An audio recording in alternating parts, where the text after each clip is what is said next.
Okay, welcome everyone.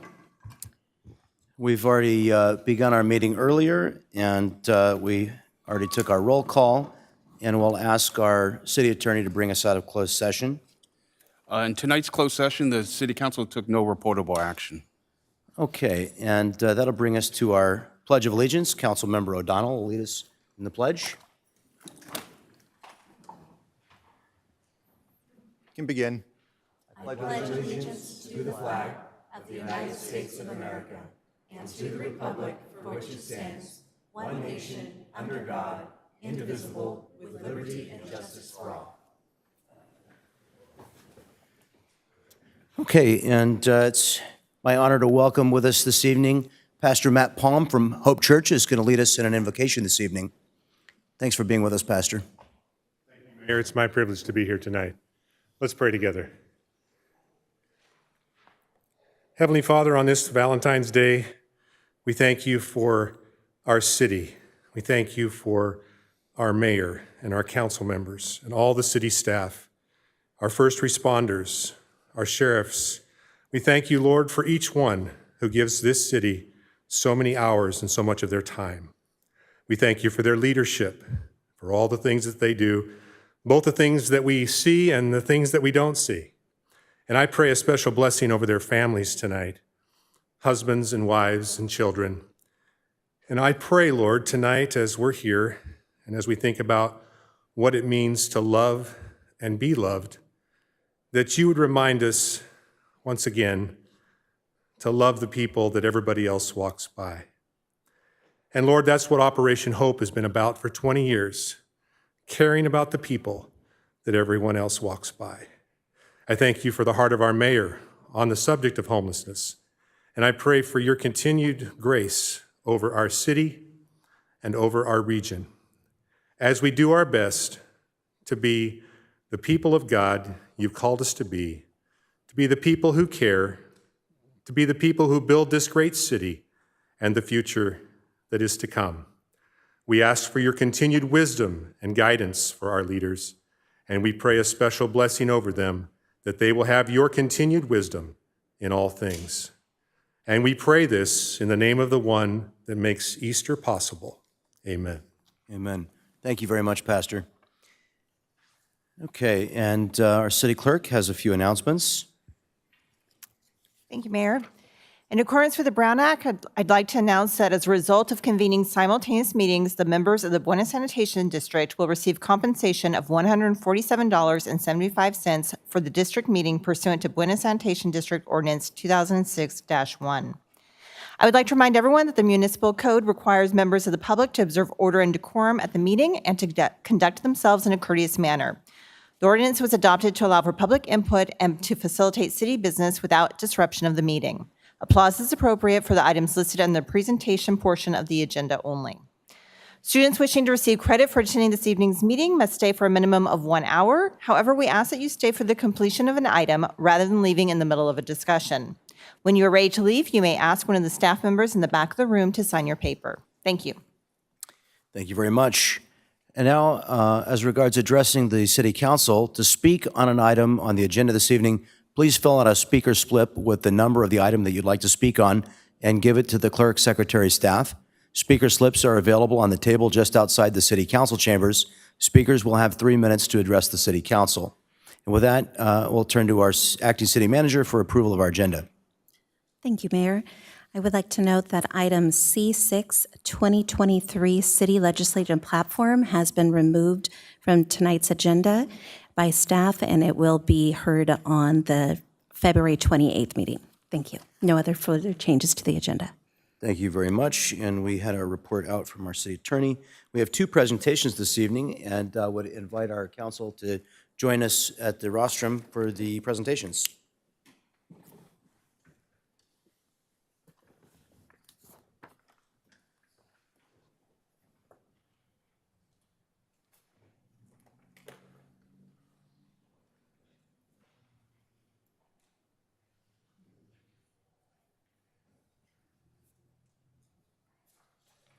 Okay, so we have a proclamation this evening to recognize Operation Hope North County. And I'd like to first recognize a couple of dignitaries with Operation Hope. I want to recognize B. Palmer, who's the foundation president, is with us tonight. And good to see you.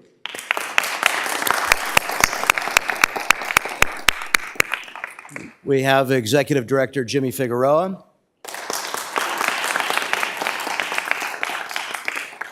We have past board member Cindy Taylor. And we're honored to be joined by board member and past mayor of the city of Vista, Morris Vance, is with us this evening too. So our proclamation reads, whereas Operation Hope North County, which stands for Homeless Outreach, Providing Encouragement, is celebrating their 20th anniversary in 2023. And whereas the city of Vista initiated an appeal to the community for action to address help for families experiencing homelessness in 2002, and Operation Hope Vista was then formed in 2003 as a collaboration with North County Lifeline and area churches. And whereas the first cold weather season was managed with hotel motel vouchers, and the 2003-2004 winter season was established at 1415 South Santa Fe in Vista. Whereas Operation Hope was incorporated on September 8th, 2004, with a 3-person board of directors, including John Campbell, Gene Cole, and Rich Walter. And today, the volunteer board of directors continues to provide oversight for the organization's programs, personnel, facilities, and financial activities. Whereas in 2004, the shelter moved to a leased warehouse on Orange Avenue in Vista, occupying the site for 8 years with the mission statement of commitment to offering a safe, caring, and supportive environment for families with children and single women experiencing homelessness as they rebuild their lives and reclaim independence. And whereas in 2012, Operation Hope Vista purchased a property at 859 East Vista Way from the Vista Community Clinic, and through a capital campaign, the purchase, renovation, and construction were completed in January of 2013, and the families first entered the program. Whereas in 2015, Operation Hope hired the first executive director, rented space at an adjacent property for staff and a boutique where families can access clothing and other essentials. In 2016, the shelter began year-round services, expanding the capacity to serve more families with children and single women. In 2019, the name changed to Operation Hope North County, incorporated to more accurately reflect the community's service. And whereas Operation Hope North County has provided shelter to more than 2,000 individuals, as well as providing intake assessment and referrals to thousands more than half of them children and youth. Whereas the Pantry of Hope opened its doors in February 2020 with the goal of providing nutritious food to our former clients, it has now grown to serve not only alumni, but also families in our community experiencing food insecurity and on the verge of homelessness. And whereas Operation Hope North County's staff, under the leadership of Executive Director Jimmy Figueroa, Director of Resource Development Nicole Ketcher, and Director of Programs Diana Garcia, are implementing best practices and efficient systems to continue to have a lasting impact on our community and to meet the current needs of our region and sustain its mission. Whereas the City of Vista Council recognizes that the volunteers continue to be the heart of Operation Hope. They provide and serve nutritious meals, support weekly programming needs with client workshops and youth development, front desk, community room, boutique pantry, outreach events, and advocacy. Now, therefore, the mayor and the members of the Vista City Council do congratulate Operation Hope North County on its 20-year anniversary and thank the community volunteers for their continued service and dedication. And we hereby proclaim Wednesday, February 15th, 2023 as Operation Hope North County Day in the city of Vista.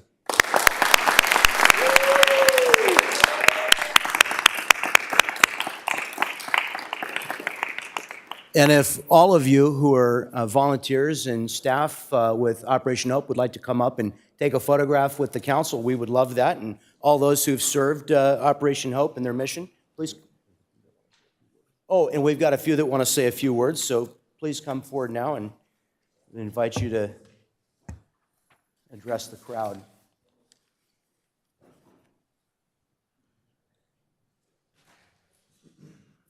B, did you want to say a few words? Yes, please. Okay, please. Thank you. Welcome. Thank you. I'll wait for, yep. First, I just want to thank the mayor and the council and all the dignitaries for recognizing this important work. want to thank you for 20 years of collaboration and partnership in leading this work and addressing homelessness for families with children and single women. I especially want to thank the trailblazers who saw this need and stepped out and created this opportunity for all of us to serve. It's such an honor to represent Operation Hope North County as the board president. I started as a volunteer, not understanding what it meant to be unsheltered and housing insecure. And I don't take this responsibility lightly. I continue to advocate for those who live here in Vista and outside. So thank you so much. It's such an honor to represent Vista through Operation Hope.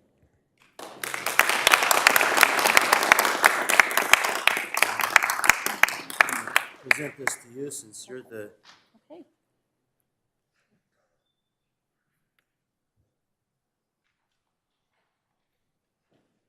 Thank you.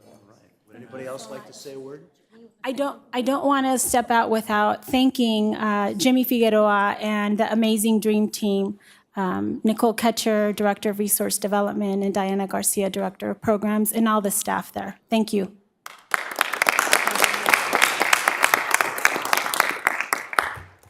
Good afternoon, everyone. My name is Jimmy Figueroa. I'm the Executive Director. With everything that's been said, we can't do what we do without a very passionate staff. Our volunteer base is unbelievable, from our board members all the way to everyone that comes and serves meals or provides support at our pantry or other services. But in reality, I shared this with Mayor Franklin not too long ago. We exist because the city of Vista has invested in our existence, and we will continue to exist and provide these services as long as the community continues to provide us support.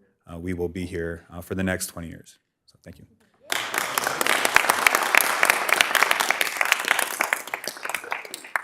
You want to say anything? I'm Cindy Taylor, past president and longtime volunteer with the others. Just thanking former Mayor Vance, our current council, Mayor Franklin, all our board members and volunteers. It's been an amazing journey, one family at a time, helping them to build with resources and tools and hope.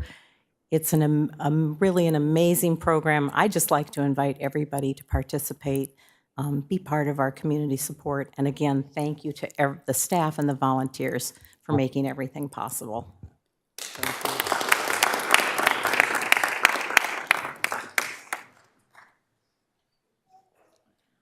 It's been a long time since I've been here in the city council, but it's good to be back here. This was a getting together of all the different churches and city staff and other people that were so anxious to see people taken care of and helped to achieve the goals that they had in life. And pastor from church, from the Hope Church, was one of the very first to begin this process. And we had Jean Cole, who has since passed away, but she was one of the immediate leaders as well, and Cindy Taylor. They worked so hard to make it something that was very viable and happening here in the community. It's one of the most successful programs in San Diego County, and it's because of the community and how the community got together and helped one another. And that's what a community is all about, is helping one another, not thinking about, the leadership not thinking about themselves, but thinking about you as residents of Vista. And so I want to thank all of those that did help so much put this together, because it was really something that the community can be very proud of. Thank you.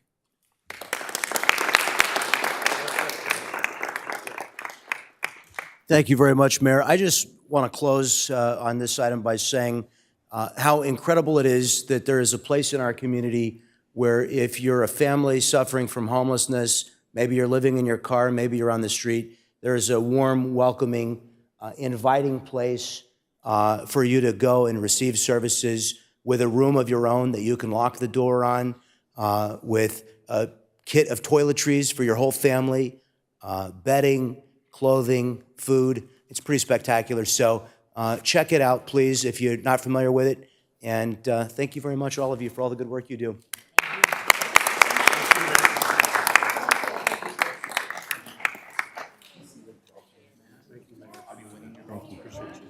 This was good timing that you were here today.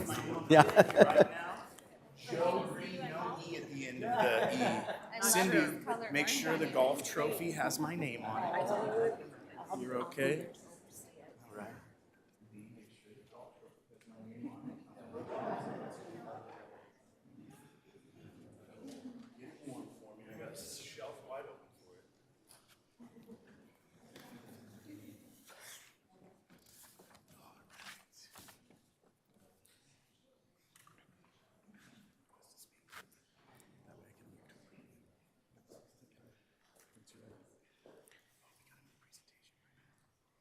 Okay, and at this time, I'd like to invite Shannon Ayala, partner with Davis Farr LLP, the city's independent financial auditor, to provide us with a presentation of the city's fiscal year 2021-22 comprehensive annual financial report and the associated audit. Did I pronounce your name correctly? You did. Thank you wonderful. very much. Good evening, Mr. Mayor, members of the council, Ms. Acting City Manager. Happy Valentine's Day to you all. I'm here to share the love of the audited financial statements with you. So we have completed the audit for the City of Vista for the fiscal year ending June 30, 2022. The audit is completed in various phases, including the planning phase, which we do in May, and then the final audit work, which is completed in October and November. This year, during the interim field work, we updated our documentation and understanding of internal controls, as well as testing those internal controls to ensure they're working properly to safeguard the city's assets. And then we also performed some testing, preliminary testing on investments, cash disbursements, and pension. During our final field work, this is really when the meat of the audit is completed. So we confirm all the cash and investment accounts as well as the long-term liability balances. And then we substantively test all the material asset and liability balances. And in addition, we perform some analytical procedures over the revenue and expenses. And then during this year, the city implemented a new accounting standard. That's Governmental Accounting Standard number 87, which was related to leases.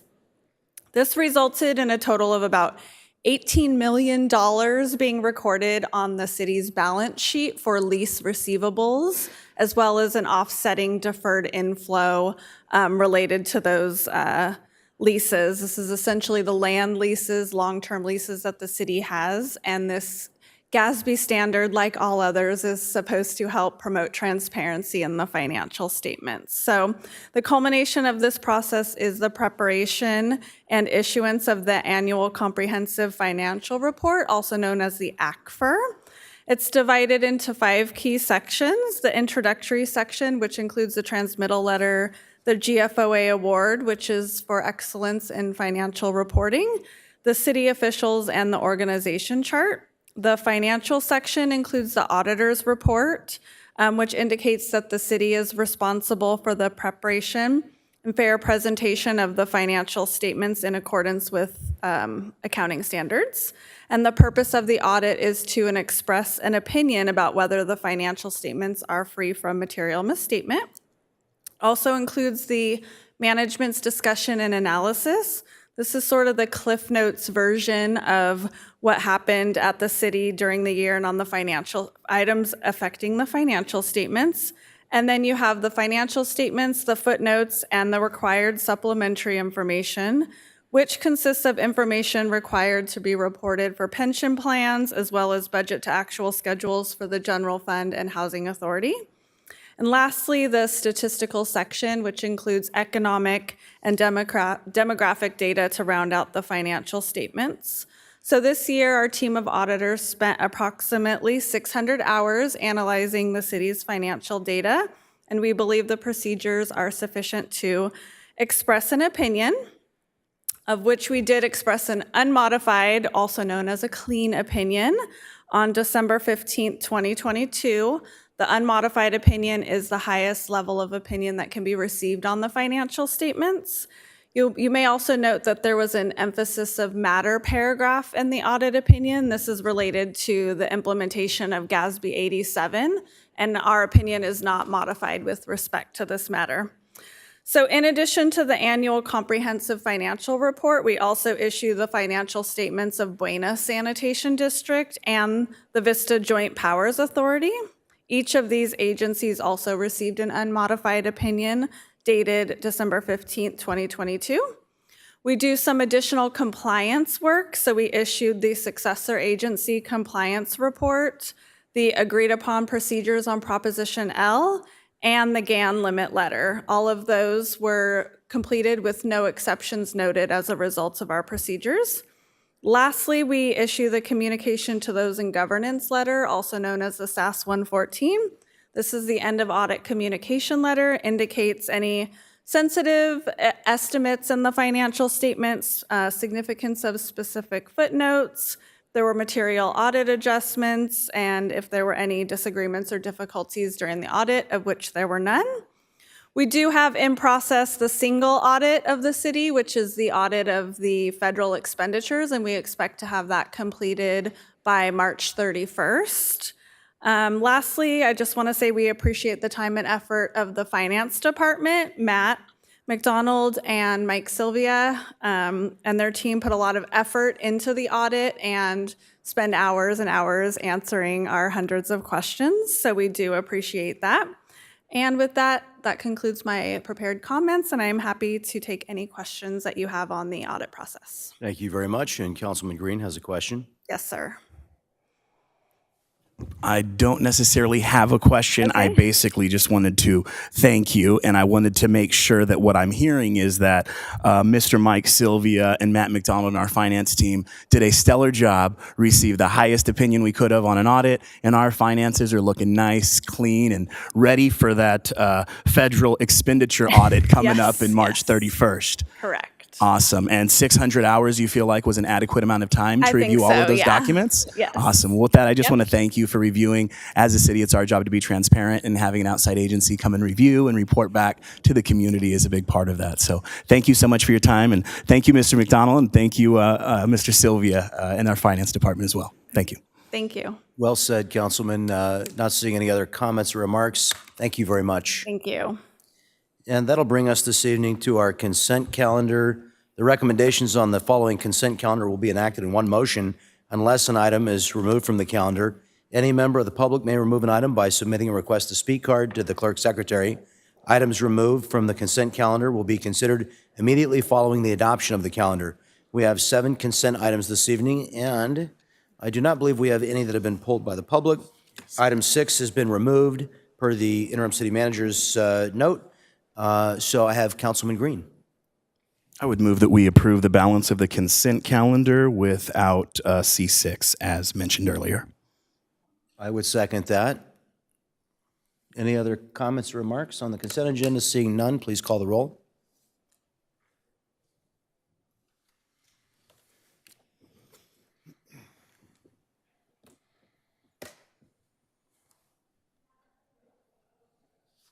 Okay, that item, whoops, says waiting for my vote, but it still shows I voted yes, so that's good enough. That item passes unanimously. That'll bring us to our public hearings this evening. PH1, Public Hearing 1, is our first item regarding development code amendments for skateboard ramps in single-family residential zones. The public hearing is now open. Community Development Director John Connolly will introduce the item.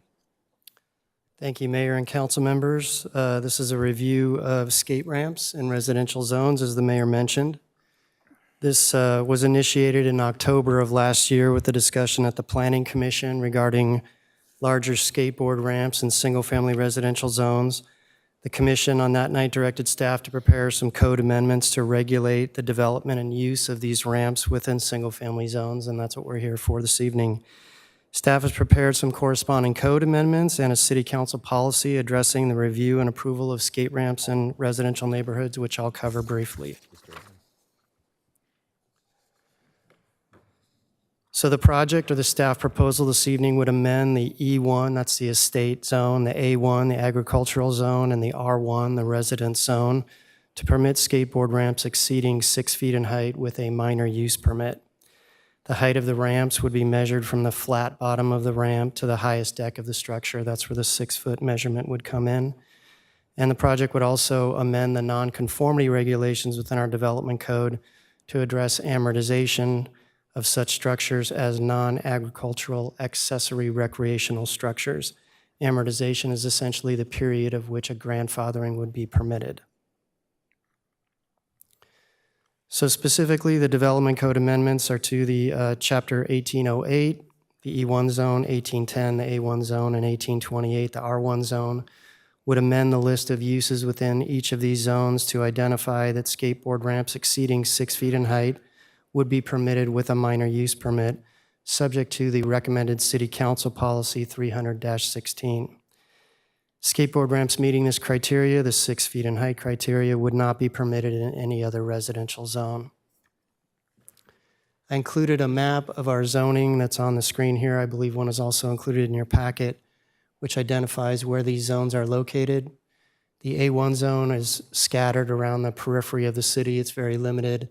The E1 zone is the lighter green on the map here, which is shown in the northwest portion of the city, as well as the central portion of the city, just west of Melrose Drive generally. And the A1 zone is the vanilla color, light beige color that covers a good portion of the northwest, central, and eastern portions of the city. The proposed development code amendments would also address the nonconformity regulations within our code. It would amend various sections of the chapter to address structures that do not fit within the definition of a building and the amortization of these structures. The amortization period is recommended as 18 months from the date of construction or the date of nonconformity, whichever comes later. This means that if an existing skateboard ramp exists in someone's property today, if the code adoption is followed by the council, they would have 18 months from the date in which this code becomes activated in order to remain as a grandfathered use, legally use the ramp before it would have to be removed. Removal would require a public hearing at the Planning Commission before the city could take action.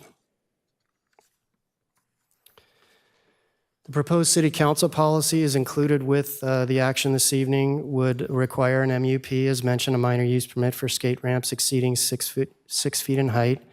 It defines what that 6 feet is measured from and how it's considered.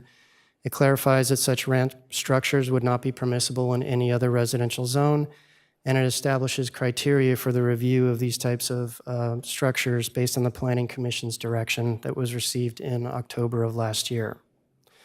The proposed city council policy is included in your packet, and it includes review criteria that addresses landscaping or screening of the structure, soundproofing, materials used in its construction, special events on the property, parking, hours of operation, lighting, and setbacks for the structure. Staff's review of this recommendation, the amendments follow the Planning Commission's recommendations that were received in October. This would permit such structures, these ramps, subject to a discretionary review. Under the minor use permit process, the fee is approximately $3,400. This would enable the city to review and approve these structures with conditions pertaining to their location and use so that there could be some control of the use of these facilities. And finally, we would be compliant with general plan policies that recommend protection of surrounding properties for the enjoyment and use of the residents. As you all know, development code amendments are subject to approval of the City Council following a formal recommendation from the Planning Commission. The Planning Commission reviewed the staff recommendation on January 17th of this year and unanimously recommended approval of the item. And with that, the staff recommendation is to introduce and adopt an ordinance amending the development code related to skateboard ramps in single-family residential zones and non-conforming accessory structures, as well as a resolution approving a new City Council policy number 300-16 entitled Skateboard Ramps in Single-Family Residential Zones. And that completes my presentation. I'm available for questions. Thank you. Thank you very much. And I think Councilmember Green had a clarification question. Yes, sir. I just had a few questions before the speakers come forward just to ask. My first question is, why are we excluding the R1B zone in the municipal code change? I know the R1B zone encompasses an area of our city as well. I saw that was R1, but not R1B. Is Correct. there any reason why we're not overlaying this code in that section? So staff's recommendation was to include the larger property zones. 10,000 square feet is the minimum lot size in the R1 zone, and that's a fairly sizable lot. E1 is half acre, A1 is 1 acre. The R1B zone, the minimum lot size is 6,000 square feet. It's a fairly small lot. We felt like allowing skateboard ramps on these smaller lots within denser residential neighborhoods would create potential problems, so that was not recommended. Do we currently have a code disallowing skate ramps in an R1B zone? Or does this code actually disallow ramps within that zone per the change we're making? So it says if you're in an R1B, you can't even have a ramp.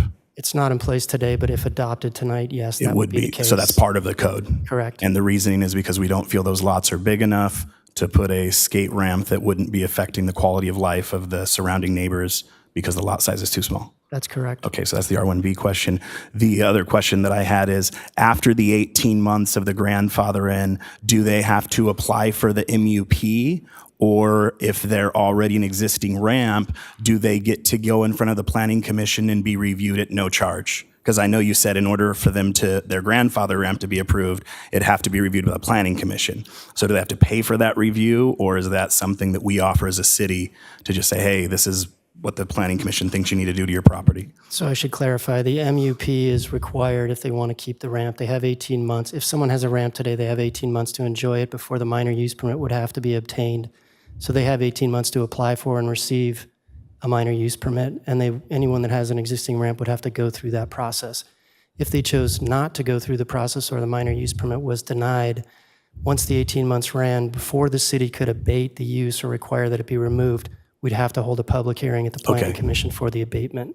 Okay, so we'd be looking at about, I mean, it takes 30 days from a code, say 19 months before we would be able to schedule a hearing with a property owner, with our planning commission. So it could inevitably be 20 months or so before they're even in our planning commission being told to abate the ramp based Yes. off of our current code. Correct. Okay, that was that. And then why is it 18 months? Is there some type of case law that says if a city wants to abate a non-conforming structure, we have to wait 18 months and have a hearing? Or is there any type of case law that allows for a faster turnaround?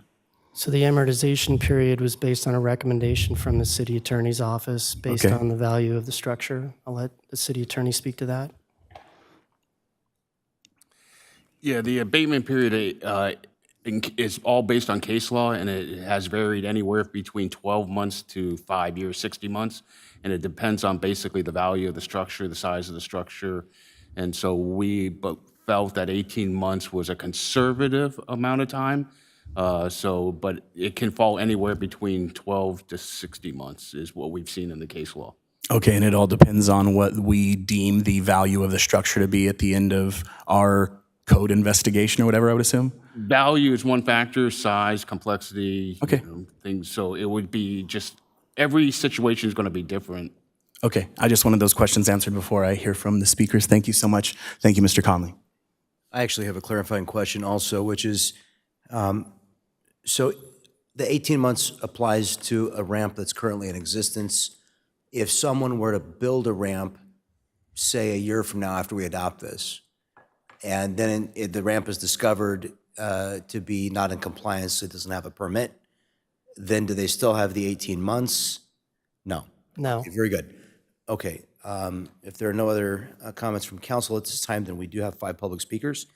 And we'll begin with Courtney Evandro Menendez, followed by Tony Hutchison.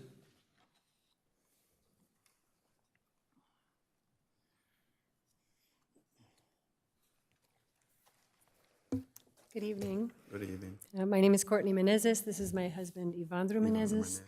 And we, along with our 4 children back there, own one of the properties in question that has one of these skateboard ramps. I know that we do have a select few neighbors who has very, very recently begun sharing concerns about our ramp. We've are very much aware that this is an unusual thing to have in a backyard. That's not lost on us by any means. I would thus like to emphasize that our ramp was not constructed in haste. I personally don't do hardly anything without doing a heck of a lot of research, so it was very well thought out and planned.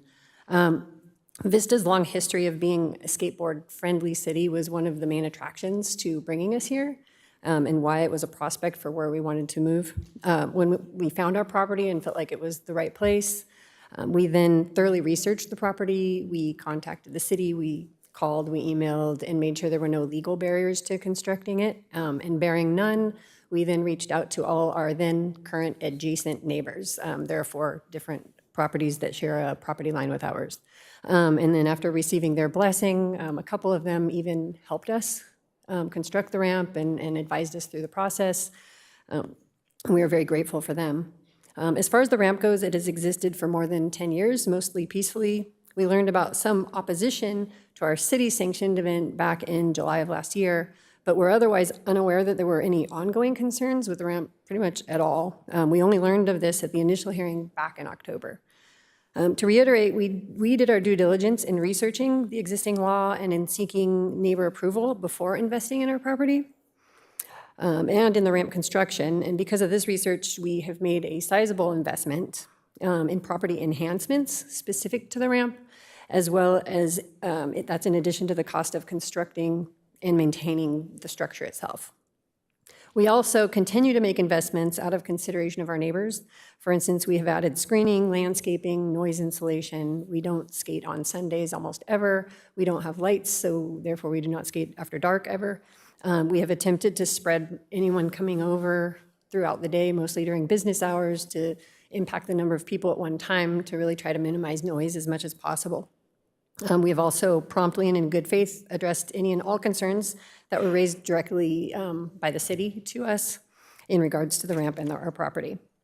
So out of respect for our investment and in honor of our efforts to help control noise and maintain privacy, and the fact that both ramps in question have been in existence for more than 10 years each, our preference, of course, would not be to amend the existing code as suggested. However, again, we are aware it's an unusual structure, and we do fully understand the desire to add some guidelines. That said, a short amortization period of 18 I apologize, your time has come to an end. Our next speaker is Tony Hutchison, followed by Alicia Hutchison. And we would ask applause is only appropriate during the presentation portion of our meeting.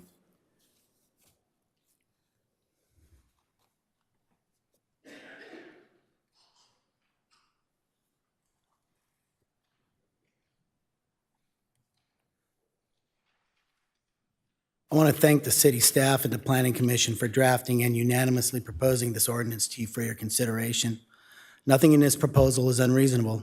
A lot of people in Vista, including people with backyard skate ramps, are agreeable with this ordinance. If this sounds like a reasonable ordinance to the City Council, then why wait to adopt it?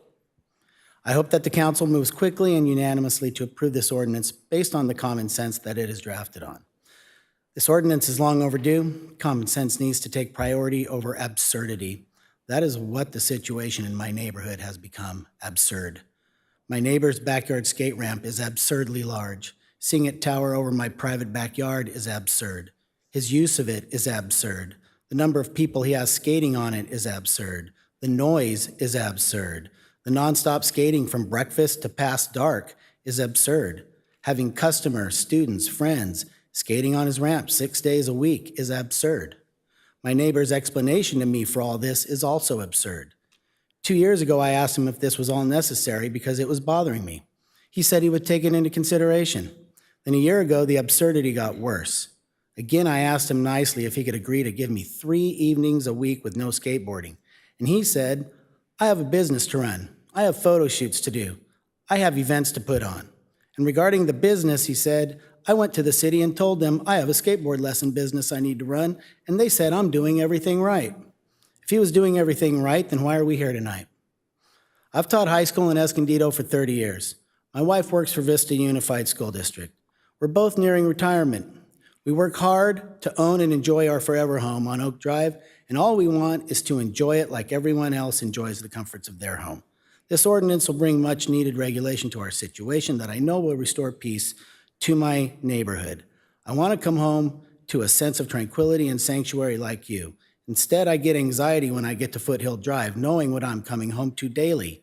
Disneyland for skateboards on the 4th of July. When I get home, I'm a captive prisoner in my own home, unable to go outside and enjoy my life in my backyard. My neighbor's never-ending parade of skateboarders is an oppression which I cannot escape, nor do I deserve. I'm enslaved to have to live this misery without a sight of freedom anywhere on the horizon until now. Regarding the proposed amortization period, how long would you wait for help to come if you were in my shoes? If any of you sat in my backyard on any given day or evening, you wouldn't want to wait and have to endure another 18 months of this nonsense. I wanted it to end yesterday. The last 2 years have already been an amortization period in my eyes. I've lost the enjoyment of my property. An unusual situation calls for an unusual solution. As a longtime PE teacher, I'm supportive of skateboarding as a form of exercise and recreation, but skateboarding on a 30-foot ramp all day, every day next to my property is not fair or reasonable. I just want my right to enjoy my property equally.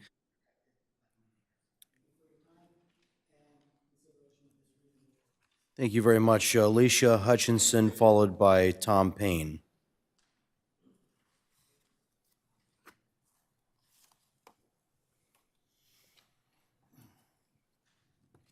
Good evening, council members. I, just like my husband, want to thank you all so much for the time and effort that it's taken to get to this point.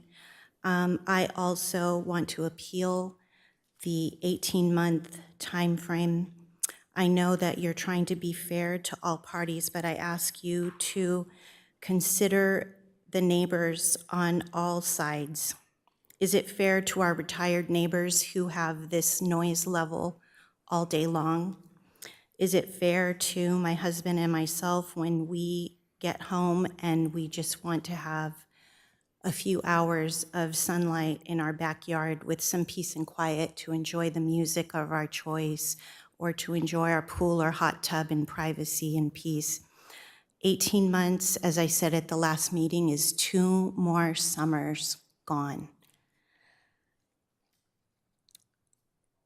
As my husband said, we would not even be here if there were good neighborship. We thought a compromise of 3 days a week, not even the whole day because we're at work, but 3 evenings where we could have peace and quiet. As my husband said, coming home is filled with anxiety when you see 6 cars in the driveway and a couple more on the street, knowing, okay, there's at least 6 people that are going to be on that ramp, plus the cheering section of parents and, you know, lookers on that are cheering for the skateboard tricks.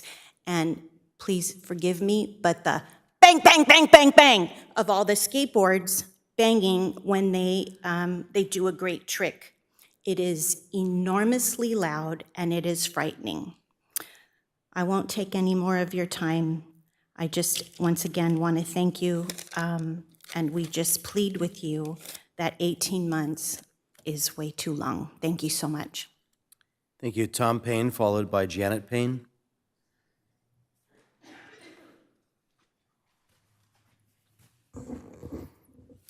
Good evening. In hearing the arguments for the amortization period, I'm of the opinion that, yes, we've been suffering for a couple years with this. In fact, it's been getting worse every succeeding year for the last 2 years. The noise level, the amount of noise, the amount of people, the congestion, et cetera. I understand that there's been a recommendation from the attorney, and appreciate that, but I would say it's a recommendation, but you guys here are drafting the ordinance, and we have been suffering quite a bit in the last couple of years, and I would be in favor of this thing being more like 6 months. And even at that, it would be 10 or 11 before, by the time they went through the hoops and got them to have to quiet down or change their activities, which they have not been willing to do in the last 2 years. And I don't see any relief on the future unless you guys take some action. But I appreciate what you've done, and I've made my opinion known. Thank you very much. Thank you. Janet Payne, followed by Connie Brown.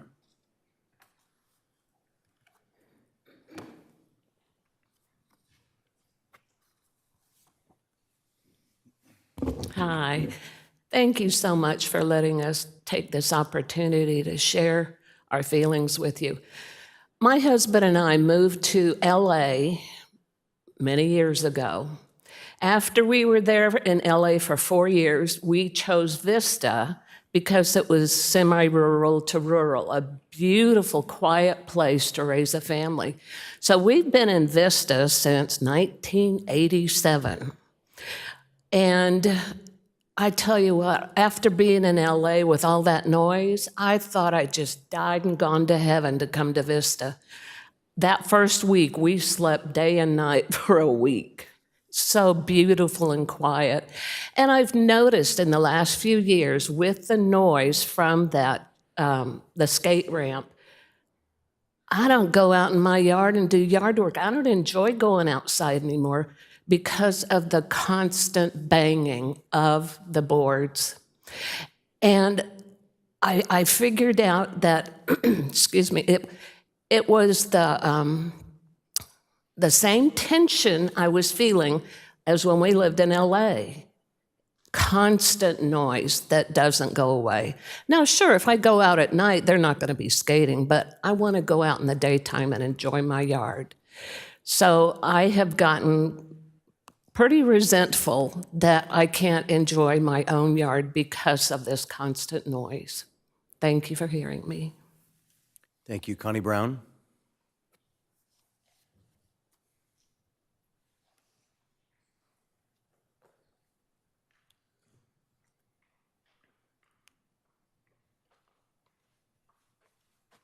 Hi. I hope you can hear me. If you can't, let me know. I also would love a shorter period of time. I would like to use my bedrooms. I came home from the hospital last week. 2 days after that, I slept on my couch. During the day, of course. But I wasn't feeling well. It's harder when you have other things going on to tolerate the noise level. And I am concerned about the amount of time since we know that a business is operating there. This is not just for personal use. I didn't know if you knew that. And are the events that were 200 plus people still going to be held during that time period? Unfortunately, we were told before that they weren't allowed to have them, but they had them anyways. So during this time span, are we then going to be subjected to more events? I just don't understand how you would control with that kind of time what happens to that ramp during that time. So I would greatly appreciate a shorter time. I do understand that you have issues that you have to consider yourselves and legal-wise that you have to do for the city. But I would ask that if that time is going to stand, how do you control the business aspect and the other things that are affecting the people around you? That's all. I appreciate your time. Thank you very much. Councilmember Melendez. Thank you. Thank you for the presentation on this recommended update to our municipal code. And thank you to everyone who came to speak and for the calls and emails that I was able to receive and engage in about this topic. So simply having a skate ramp in your backyard isn't going to be banned, but a skate ramp over 6 feet will require a special use permit that or a minor use permit that will be subject to specific development and operational standards. So I did have a question.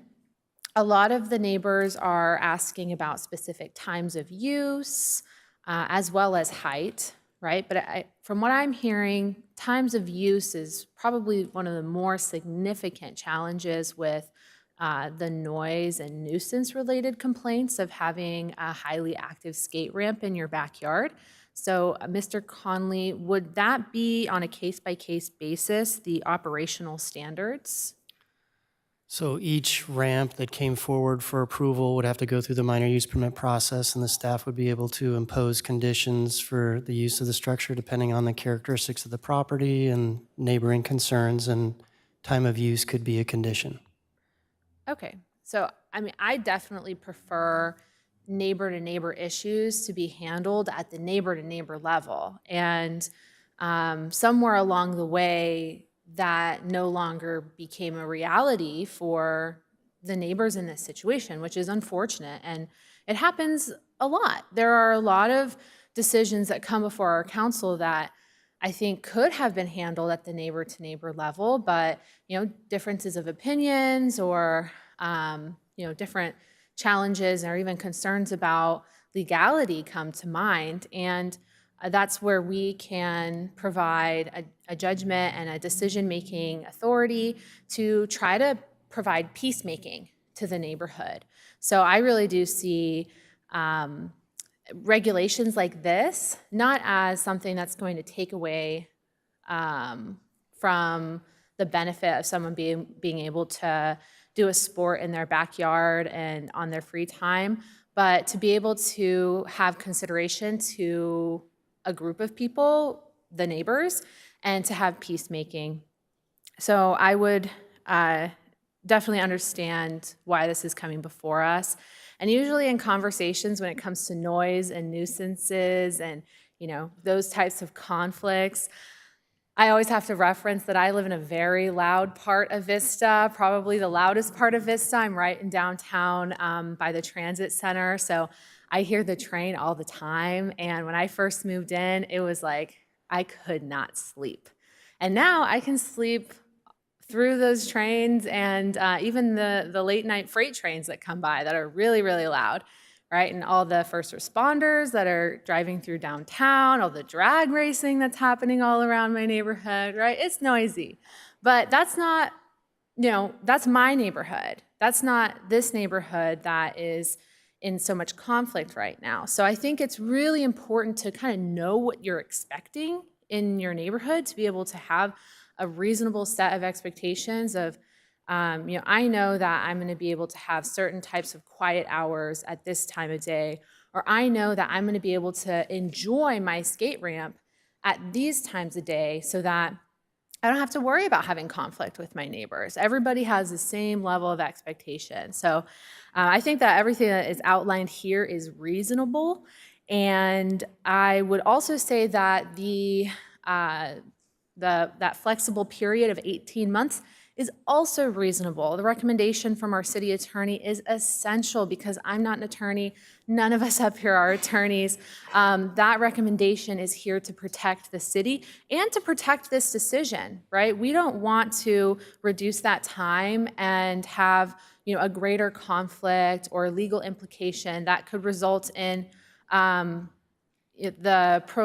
this decision being prolonged, right? So I think between 12 months and 5 years being the case law for this type of situation, I would say that 18 months is very reasonable. And sometimes in government, things take a long time. So that is one of the reasons for that. And yeah, I appreciate this coming forward. I'd love to hear from the rest of my council. Thank you so much. All right, so I'm looking at the actual proposed code, Ordinance 300-16, on page 11 of 16 of the agenda report. And I just want to make sure we're clear because it specifically says that the policy I'm adopting is subject to this policy shall not be permitted between the hours of 7 p.m. and 7 a.m. That to me says that you can start skating at 7:01 a.m. and you can skate till 6:59 p.m. So I know I'm not a big fan of waking up at 7:01 p.m. and hearing people skate for 12 hours in my backyard. I see it's at the direction of the Planning Commission. I'm not suggesting this, right? Like when they go to the Planning Commission, the recommendation won't be 7 a.m. to 7, because I'll tell you what, like the 7 a.m.'s got to go. Like I would never, and I mean, in my council, obviously I can't do it on myself, but I wouldn't want people dropping in a skate ramp at 7 a.m. I'd say for a skate ramp that's over 6 feet in a residential neighborhood, maybe we start them at 10 a.m. at the earliest. And I don't know if I'd have support with my council members, but I have 4 kids, man, and a grandkid. And, I would want the enjoyment of my home. And, most people leave their house right before 9 to get to work. I would not want to be getting dressed in the morning or trying to get ready and having somebody skate at 7 in the morning. So I think that's way too early to start skateboarding. So I personally I don't think that should be allowed in the ordinance to be 7 a.m. Like that's just not very, I don't know. I don't want to say it like, conservative of us as a council. So I'd say that I personally would like to amend that to be 10 a.m. The other question was the lighting section. It says lighting provided for any skateboard ramp shall be directed downward and shielded as necessary to avoid light spill onto surrounding property. And I know that whenever we look at doing different types of structures, we look at the light pollution aspect and how much light pollution is there and what wattage light can we use and things like that. In a residential zone like this, is there anything more specific that we can do from a lighting standpoint? Because I would almost say not only do we want it pointed downward, but we wanted it pointed away from surrounding properties where there's not any light pollution over to your neighbor's houses, especially if we're allowing it up until 7 p.m. at night in some cases. So, I don't know. When we talk about quality of life issues, Mr. Conley, I'm just kind of wondering, is there a way to be more specific where we can protect the quality of life? If we're going to have guidelines, let's make sure they're good guidelines. Let's make sure they're realistic guidelines and make sure that they're very clear on what we're trying to accomplish. So those were the 2 things I kind of had questions on. Sure. So hours of operation was just recommended as worst case. We can absolutely modify it based on direction we received this evening. Okay. With respect to lighting, that's language that was just taken out of the lighting Standard. section of our Okay. code, but we do have a standard that we use in development review. It's a 1/4 foot candle. Okay, that sounds We good. You can know better apply than that. me, but a 1/4 foot candle sounds great. Okay. Don't laugh, Councilmember O'Donnell. I just learned something new. 1/4 foot candle. All right. So that's good. And hours of operation, we'll talk to the council and see if maybe we could, 10 to 7 could be reasonable if it's a day where they've notified their neighbors and it's good to go and the Planning Commission has approved it. The other thing I wanted to throw in there and kind of ask about is the speaker said that she had a city sanctioned event. And it was my understanding that we hadn't sanctioned any events. And part of our code says use of skateboard ramp structure is not permitted for special events held on subjects' residential property. I do know that there was a special event held at a skateboard place that was, on TV or whatever. But I don't know if this was this one in particular approved, or is that something that can be approved on a case-by-case basis? Because I heard the neighbors asking, hey, are they still going to have events? And what's our enforcement policy if they decide to have another event that we do or don't sanction? How can we go about that? Sure. So we met with the property owner when we were aware that they were going to have a special event. We expressed our concerns about parking and noise and vendors, business type opportunities based on some of the complaints we had received. So staff met with the owner and expressed concerns about the event and told them that we needed to make sure that the rules were followed. I wouldn't necessarily say that was sanctioned per se. It was more like expressing our concerns about the event. Because we didn't have any laws against it at the time, per se. So code was notified the day of the event. They did go out. We did try to deal with some parking issues, but in general, there was no distinct code violation. We have met with the owner after that to discuss the concerns that were expressed as a result of the event, and they've indicated they will no longer have any special events. Okay. If they do, we'll have the ability to enforce it with what we have on the books. Okay. Sounds good. And let me see, from a business license standpoint, would this be considered a residential business at this point? I didn't see anything in our code that says, I'm sorry? Not permitted as a business use. So that was another complaint that we received. We did issue a notice of violation to the owner for running a business. They indicated that they no longer operated as a business.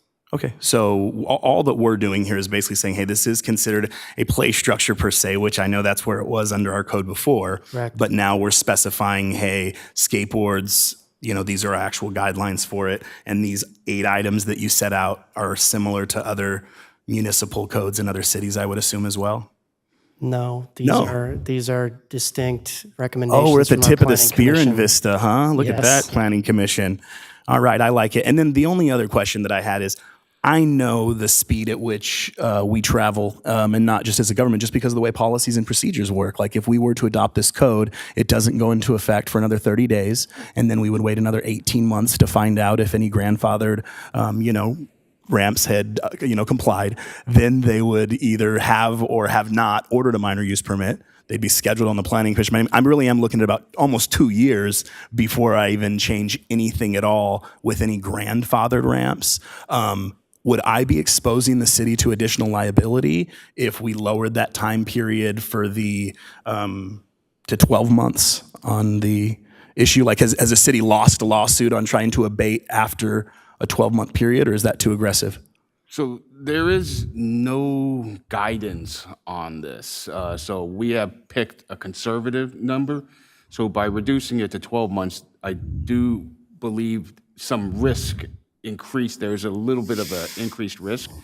But again, the case law has supported 12 months in certain situations. So we do feel, comfortable. Obviously, our comfort level is higher at 18, but our comfort level is still okay at 12, but that we would not recommend anything below 12. Okay. I personally, if you would recommend 12 and feel that the city's safe at 12, or, still maintaining a sense of stability, when I hear the residents who are sleeping on their couches and, having issues, I really feel like, and we're not saying tear it down, we're just saying, hey, within 12 months, comply or come to us and tell us what it is you want to do, when do you want to operate, and can we come to common ground so that we can kind of restore peace and tranquility within the neighborhood? My legal preference would be 18. Well, of but course. If the will of the council is to go 12, we can, we'll obviously support that, and I do believe There's never been a case that you're aware of that a skateboard ramp has been ordered abated in 12 months and the skateboard ramp owner came back, sued the city, and the city lost. No, I'm not aware of any Okay, case. so there's no case law to base it off of. It's just an opinion on a Correct. abatement. Okay, and there's going to be a lot of hearings and things before we order an abatement. I would support 12 months, but I'd love to hear from the rest of my council on my suggestions on, I don't want them to start skating anywhere until 10 a.m. in the morning. I think lighting should be A 1/4-foot candle. 1/4-foot candle, and also, I would prefer 12 months, so let's see how we can do with that. Obviously, 6 months is not realistic. 60 days is not realistic. We have to be able to abide by some type of guideline and protect our city from liability. And 12 months, in my opinion, based off of my city attorney's testimony, makes me think that that's something we should be able to do. Thank you. Deputy Mayor Contreras. Thank you so much to the speakers and Mr. Connolly for the presentation. I was reading, on page 11 of 16 that number 5, skateboard ramps may not be used for any business or home occupation purpose. So it was stated that there was a communication made that there could not be a business using the skate ramp. When was that? This was shortly after the Planning Commission meeting in October of last year. Okay. And it seems like there might still be noise that may be associated with folks utilizing the skate ramp maybe outside of the parameters of what would be just like family and friends coming to use it, which leads me to think that maybe the business is still continuing. I don't know, but perhaps. We don't know either. We've been told it's not, but it's extremely difficult for us to know and regulate that aspect of it. Right. I am agreeable to the 12 months reduction. I'm also agreeable to the 10 a.m. Versus the 7:01 a.m. I think even 10 a.m. might be a little bit early, but if there's consensus among the council, then I'm okay with 10 a.m.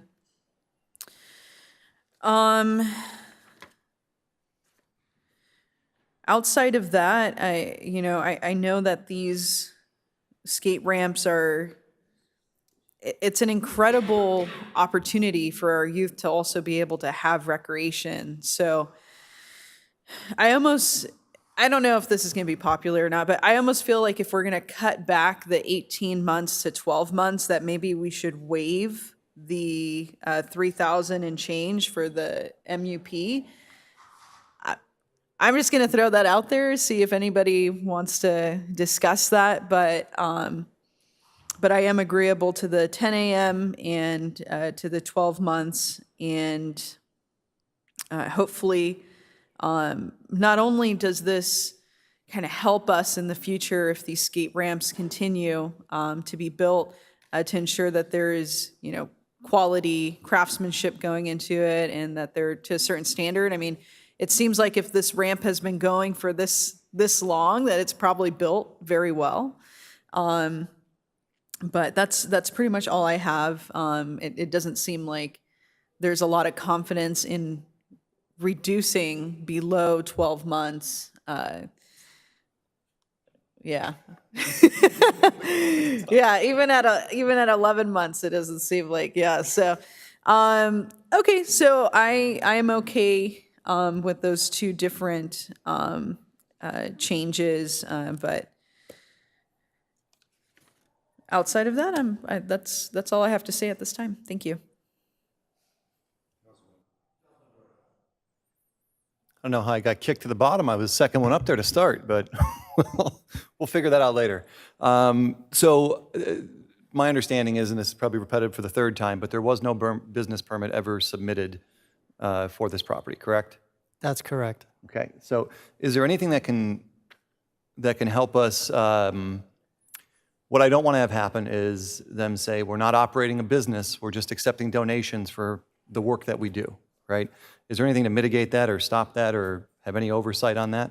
Again, extremely difficult to regulate from our perspective. Okay. And then if this ordinance were to go through, they are capped at the height they are at now, right? They cannot go higher? They would have to obtain a minor use permit to go higher. Once the ordinance becomes effective, the grandfathered structure would have to remain in its existing condition. And then moving forward, anything over 6 feet would also need to go through that same process, correct? That's correct. Okay. I will say I would be agreeable to 10 a.m. as well. The quarter stick candle, I'd also be agreeable to. The 12-month period, I think, is very reasonable for what is taking place in the community at the moment. I don't want to see the structure torn down. If I'm being honest, I do think it provides a valuable resource to children and other people to utilize. At the same time, I do want to see an amicable solution to this because operating hours, making sure that, as Councilmember Melendez mentioned, neighbors should be able to work together to try and find solutions to these issues, and I hope that we can outside of whatever takes place tonight. But everything that's been mentioned, I would like to move forward with. So I appreciate that. And the only other question I had for you, so special events, is there something we can do so maybe we limit, I don't know if the council would agree to this, but maybe limit the amount of large events that can be held there, or are we saying that it's not even allowed in the current 0 at the moment? The way the policy is written, it would not permit it. The council would have to make the distinction in the policy if they wanted to allow it, subject to some approval process. I'd be open to a couple, to maybe 2, 3, 4 a year if the council is open to it, but if not, I respect that, and that's all I have for now. Thank you. My thought is addressing that question would be in the minor use permit and specific to the particular application. If somebody has, if somebody has 5 acres, then they would go through this, but if they can park their event on their property and the setbacks are sufficient, that would, or if they have 10 acres, this particular makeup of the property, I think, would dictate the Planning Commission's recommendations. I'm in agreement with the 12 months. I actually think that we should ask that all of the applications for grandfathering be submitted within 120 days. Is that something that we could do? In other words, the time clock to start ticking at 18 months, you know, if I wait to 18 months and then I submit my application for MUP, why wouldn't we say, if you're going to be grandfathered, you make your application in a more speedy fashion? I would say no, that would be an indirect way of forcing them into a, 90-day moratorium. Clarification from the city attorney, though, could we require that the minor use permit be obtained by the time the 12-month period runs, so that they would have to apply before the 12-month period? Yes. Okay. Okay. And then our interim city manager wanted to make a comment.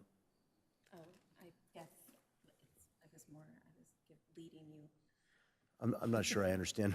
No, sorry. I was actually making maybe a recommendation. If we go ahead and we can offer to waive the fee if they obtain the minor use permit within 3 months. That way, then we can start enforcing the policy right away. So then that would help ease the concerns with the neighbors within a relatively short time frame. Yeah, that sounds like a good compromise. I like that idea. My last thought was maybe 7 p.m. is a bit late if you want to enjoy your outdoor space, maybe 6 p.m. So with that, I'll go back to Councilmember Green. All right. I think I'm almost ready to offer a motion. Check this out.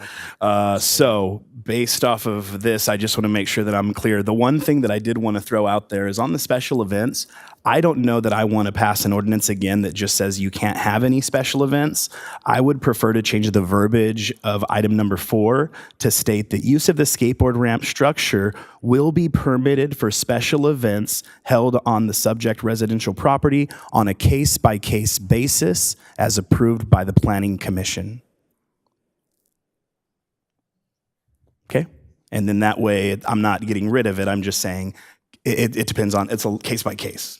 So would we have support on amending that? And then my total motion would be, I would move to approve the ordinance that staff has presented, changing the grace period to 12 months, amending the special event section to the verbiage I just stated, amending the hours of operation from 10 a.m. to 6 p.m., and making sure that the lighting complies with the quarter candle foot requirement as suggested by staff. And that would be my motion. The only other question that I have that was not in this is, do we have a maximum height requirement? No. Okay, and can we also add, in the event somebody applies to be grandfathered in within 120 days, all MUP fees are waived? Do you want to do 90 days instead of 120? Okay, 90 days. In exchange for waiving it. So within 90 days, we'll waive it. And the provision to have it in place in 12 months. 6:30 on the time, I'm open. Open? Shake hand if open. Yes, ma'am, sir? On the time, in the summertime at 6:30, 7 p.m., there'd probably be no need for light. I mean, it's light out here until 8, 8:30. You're right. Daylight It's the savings we winter time. celebrate. Let's keep it at 7 for now. That way we're not changing too much, if So- that's okay. But if you make the hours of operations, coordinated Case-by-case with the- basis, yeah. with the seasons, then there might be no need for artificial lighting whatsoever. So I'm just kind of throwing that out. Yes, Mr. Conley, suggestion. I can assure you that the Planning Commission will thoroughly debate the time of use as part of any minor use permit application, and it would be appealable to the City Council. Okay, so yeah, leaving it as 10 to 7 is fine now. I don't like earlier than 10 though, and hopefully the Planning Commission would agree with that. I know it was kind of a muddled motion. City Attorney, would you like to read it back to me to make sure that we're all in agreement with everything? I don't, Kathy? I got the. I could read got it all the back again, changes. but I got the changes. somebody needs to write this down. So I think I got it if you want me to take a shot at it. Go ahead, John. Okay. Staff's recommendation with a 12-month amortization, special events permitted on a case-by-case basis as approved by the Planning Commission. Hours of operation, 10 a.m. to 7 p.m. Lighting, quarter-foot candle. Waive the fee if the MUP is obtained within 90 days. That's everything I have. The special events, use He of said the it case-by-case basis. Okay, so you had actual verbiage, so I wrote that. I have the verbiage. Okay. All right, there's my motion. Do I have a second? And we had the waive the fees if they do it within 90 days of enactment. I'll second that. Very good. Okay, Deputy Mayor Contreras. Well, I was going to second it, but we're having issues, I guess, with our request to speak lineup here. No, it's fine. But no, I really appreciate taking into consideration waiving the fees. I feel like it's a good compromise in the sense that this ramp has already existed and we didn't have anything prohibiting it. So now that we're going to move to a different structure, I think it's important to provide the 90 days if this comes within that time frame to waive those fees. So I just want to thank everybody who came and spoke in favor and against, all the communication that I received and the discussion here with my colleagues. Councilmember Green.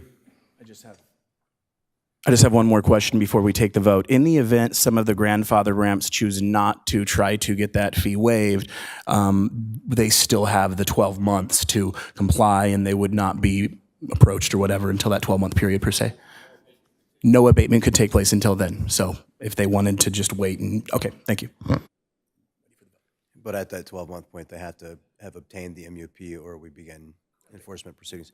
Okay, very good. Seeing no other comments, we have a motion. Oh, Councilmember Melendez. In response to your comment, Mr. Mayor, I didn't hear that the application had to be submitted by the time of the 12 months had elapsed. So just to clarify that that was included as well. I think what we include is they have to have been granted the MUP. That's the way it is now. Okay. Yep. Okay, seeing no other comments, please cast your votes.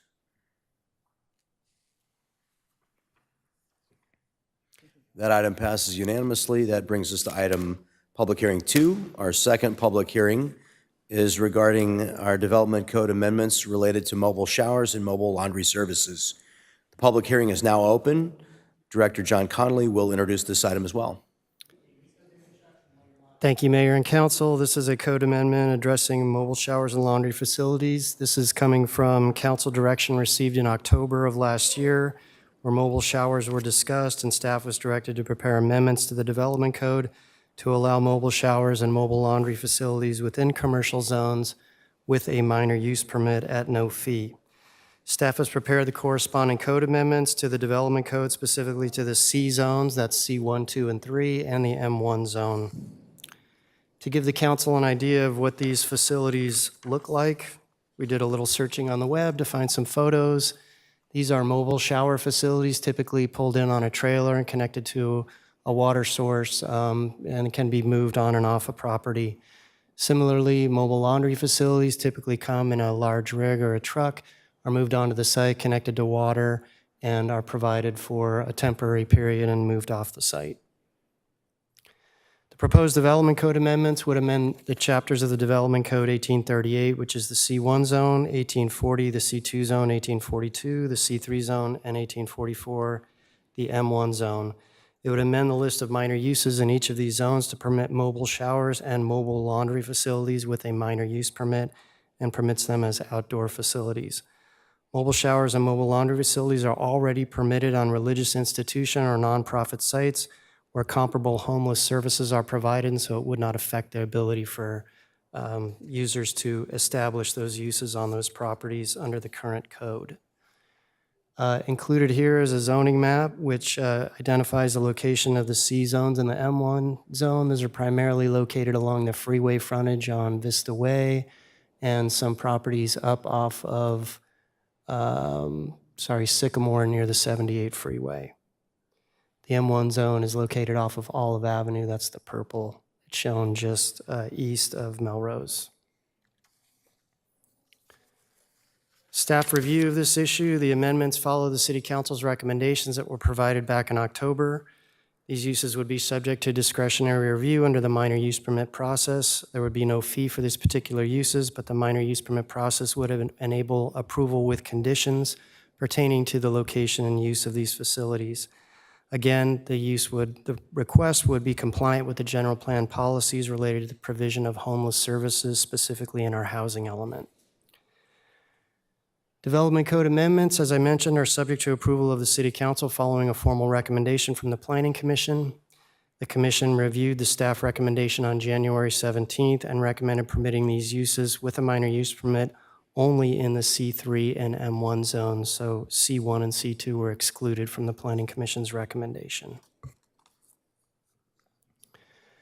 And with that, the staff recommendation is to introduce and adopt an ordinance amending chapters 1838, 40, 42, and 44 of the Development Code related to mobile showers and mobile laundry services. And that completes staff presentation. I'm available for questions. Thank you. On this item? No? Oh, I'm sorry, we don't have any public speakers, so we'll go to Deputy Mayor Contreras. No, thank you. Thank you so much, Mr. Connolly, again for the presentation. And I want to thank my colleagues here on the council. This is something that I brought forward because, I had heard that there were different religious institutions that really wanted to provide these services. And perhaps illegally, we told them that they couldn't. So upon, actually bringing this forward as a discussion, we were able to investigate and just get a little bit more institutional knowledge about what mobile showers, how they are permissible at religious institutions. But I really appreciate being able to have this discussion to open it up even more and to waive the fees. I think that's really important. And this is also, Mr. Connolly, something that we can do on city-owned properties as well. Is that correct? That's correct. Okay.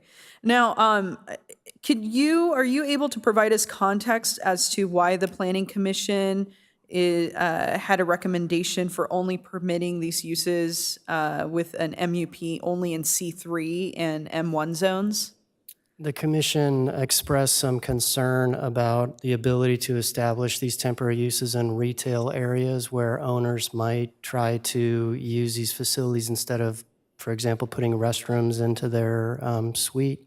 And so they were concerned about some unintended consequences of this ordinance with respect to commercial retail zones.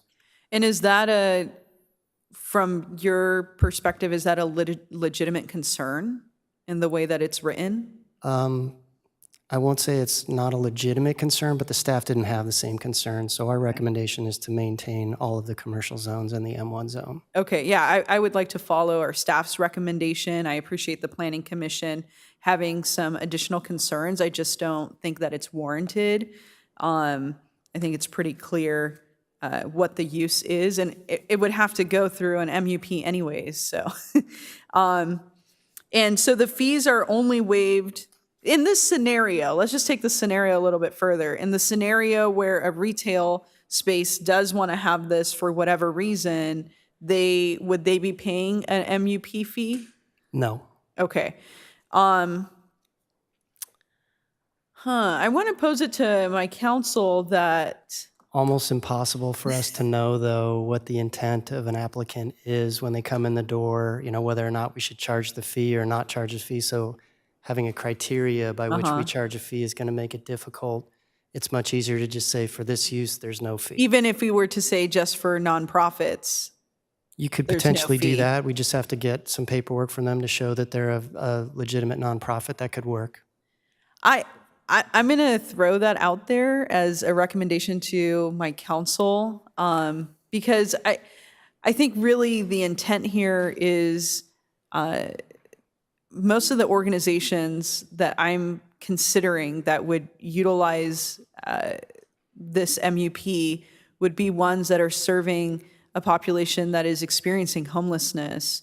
And I think in our discussion as a council, what I took away from it is that we would not want to burden those organizations with any additional fees outside of a nonprofit or religious institution or the city, I don't feel comfortable waiving a fee. So I would like to modify that, modify staff's recommendation, right? Keep all the zones that we talked about, but have it that it be a criteria that anything outside of a nonprofit or religious institution, or I guess our city, that they would be subject to a fee. And other than that, I think you answered all of my questions, but I'll go ahead and put that motion out there and see if I have a second or any other considerations to amend the motion. Thank you so much, and thank you for your questions, our Deputy Mayor Contreras. I was also wondering about the C1 and C2 zoning and kind of what their logic was on it. I believe that if we amend it to only allow the showers for the 501c3 organizations within our city, it'll probably cure the Planning Commission's concerns. Because I get it, if you own a office supply space or something and you don't want people using your bathroom, you can just get a mobile shower / bathroom outside, and they never have to come into your place. In addition to that, I didn't see any limitations on time, and I know this is considered an MUP. Should it be considered a TUP, a temporary use permit? Because if it's a minor use permit, that's almost like a permanent use, right? If we give a minor use permit at a permanent location, even to a 501c3, and this is kind of my concern with any 501c3, I wouldn't want to give them a minor use permit for the Stater Brothers parking lot on the corner of Sycamore and Shadow Ridge.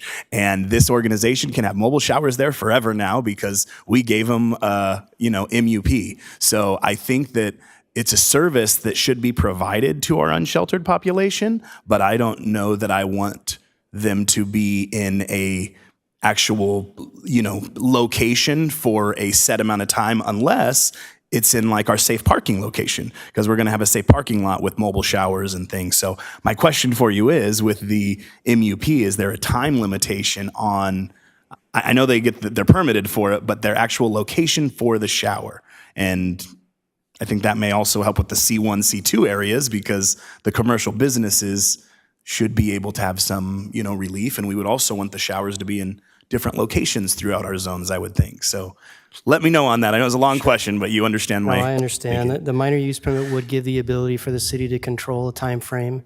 If you wanted an established time frame, like a minimum time frame that I guess it would be a maximum time frame that they would be there before they have to go back through the approval process, we can certainly include that in the ordinance. A temporary use permit is really more for special events, so it's not really the appropriate permit. But the way it's set up, you could establish a time frame by which the minor use permit is valid through this process and then require that they go back. There's nothing in here to determine that right off the bat. It would be a case-by-case basis. And we wouldn't be required as council to put any overlays on the policy. You as staff could, implement that on a case-by-case basis? Right, I guess I would just want to know, what's the time frame that the council would want to consider if that's parameter that the staff should be evaluating? My take on it again is, if it's a mobile shower at our, safe parking lot, it would be fine. City facilities don't count. Okay, so if it was in our C1 or C2 zone, I wouldn't want a mobile shower left in a parking lot location for longer than 2 to 3 weeks max, I would say. I think having a mobile shower location at a mobile location for 2 weeks and saying, hey, population, we're going to have one here for 2 weeks, and then advertise, we're going to go to this side of town for 2 weeks, and then we always have mobile showers at this standard location, or 2 standard locations, maybe 2 safe parking lots. But I don't know, that's kind of what my thinking is, and I'd like to hear from my council. What I'm trying to do is protect business owners as well, as I want to make sure we have the services, and the services are located throughout the community, but I also want to make sure that I'm not providing an undue burden on businesses where I say, hey, we're going to have a new business that isn't conforming use for the area. When you open a business, you think, hey, I'm going to open a business with these surrounding businesses. Does that make sense? So I don't know, as a council, what type of authority we have to put limitations on that. I see my acting city manager wanting to speak, so I'd love to hear what she has to say on that. You can call me assistant also. No, I use both titles proudly. I want to just kind of touch a little bit about those on the unsheltered community and the course. use of mobile showers. Typically in other communities, it's there's like a set schedule at a certain location, like they know it's going to be every Tuesday, Yeah. Thursday at a particular, so it's Okay. not set there like at a 2-week period. It's like on Tuesday and Thursday from 8 a.m. till 12 p.m., these services are going to be there. Okay. So it's kind of like a known, more of a known thing. With safe parking as well, it's typically mobile showers are typically not something a safe parking does because safe parking people get there around 5:30, 6 o'clock at night, and then they don't want to be wet inside their car afterwards. This is what we've been told from the safe parking provider.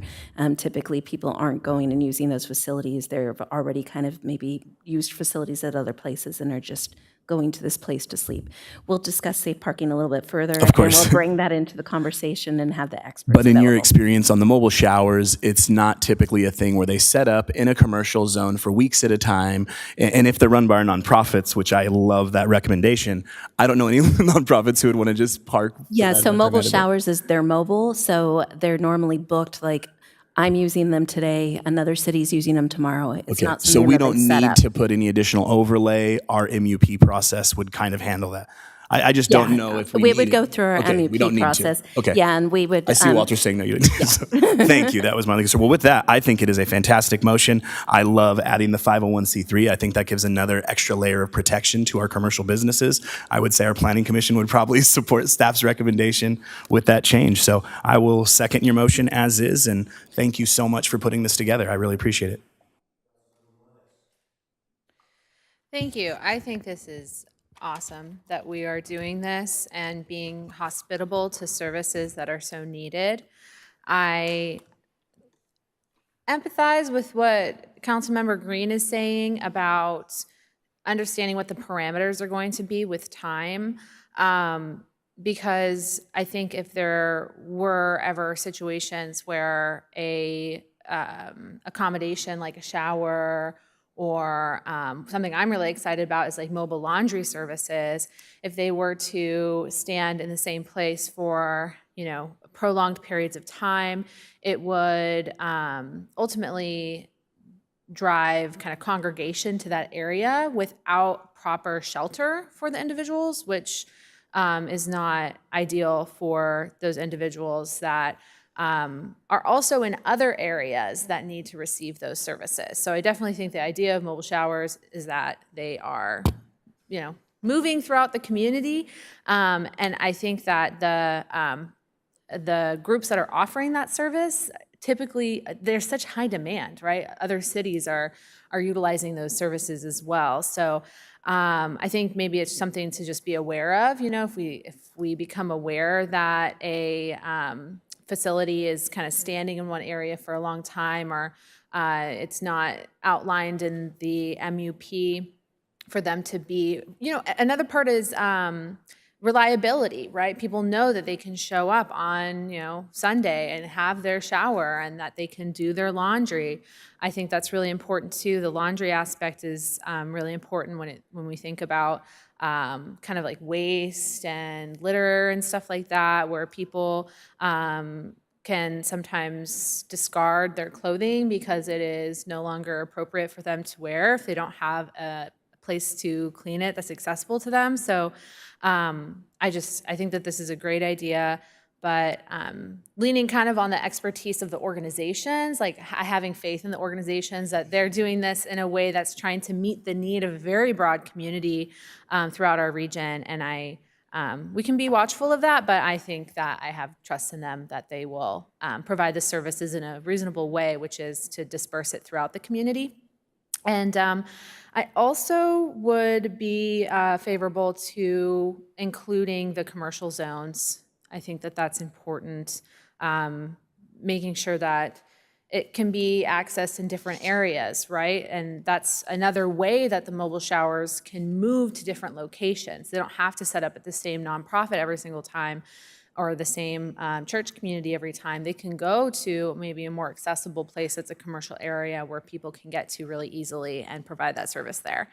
I'm also glad that this is coming forward, and we recognize that there has been a time previously that we were not permitting religious institutions to provide this service. I know it's not sometimes not recommended to showcase what the city has done that's been inappropriate or has been wrong, but I think it is important to acknowledge what we have done that is wrong. And I just want to, for myself as a council member and a leader, apologize that that was a mistake that we did make. And I do hope that, we continue to build faith in the community, that we're providing these services, not only ensuring that religious institutions are protected and providing the services that they are entitled to provide, but now expanding those services so more people can access them. So I think that this is very timely that this is coming forward, and thank you for bringing it forward. I think everything that is great about these things have already been said, so I won't continue on with that, but I just wanted to say that I would support Deputy Mayor Contreras on the 501c3 of waiving the fees, moving forward with staff recommendation, and then I would actually also support commercial zoning use as well. Thank you very much. I have a question for our city attorney. Does a religious institution need to go through the process that we're creating? No, so that's, I just wanted to point that out, that I didn't want any of our churches to think that we're creating something that they have to go through. No, they don't. Yeah, thank you very much. I appreciate that. I would just say that I was very moved when I visited the San Diego Rescue Mission shower program over in Oceanside. They actually recruited more people to go through the Mission Academy, which is their 12-month rehabilitation and recovery from homelessness and addiction program in a pretty similar period of time than the city of Vista did with all of our outreach programs.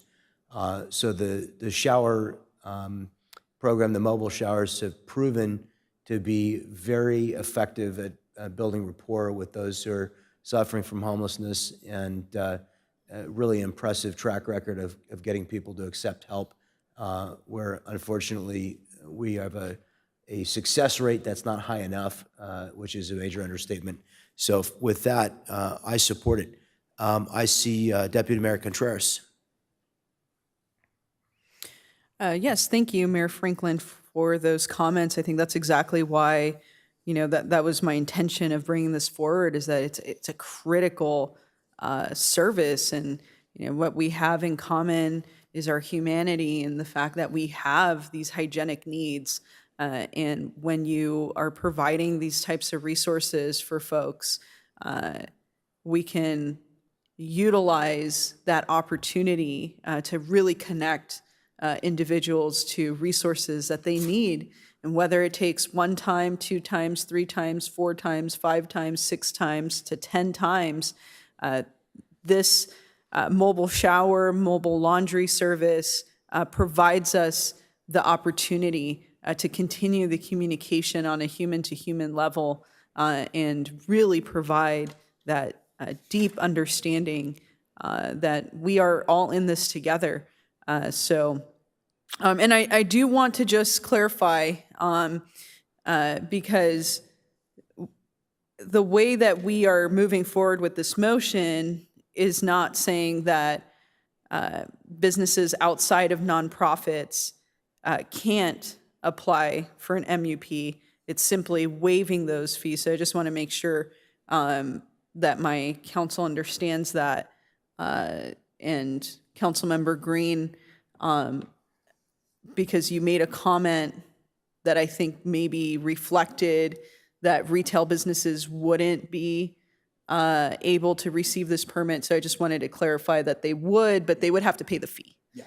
So, and I think this provides great, just kind of like a great process. I would love to just continue to hear updates about this, whether it comes before the council in a public hearing, meeting, or, as a part of our weekly updates. I want to know if it's being utilized. I want to know if we have any problems. I want to know success stories. And I really look forward to this becoming part of the resources that we're providing to our community at large. So thank you so much. That's all I have. Thank you very much, Councilman Green. Okay, so paying the fee at the commercial thing just brought up a deal for me. Again, I wasn't concerned with 501c3s. I know there's a high demand. Why would a retail business ever want to have mobile showers, just out of curiosity? Have you ever had a retail business apply for a mobile shower permit other than because they were having a staff building day and they were having a fight with tie-dye or something?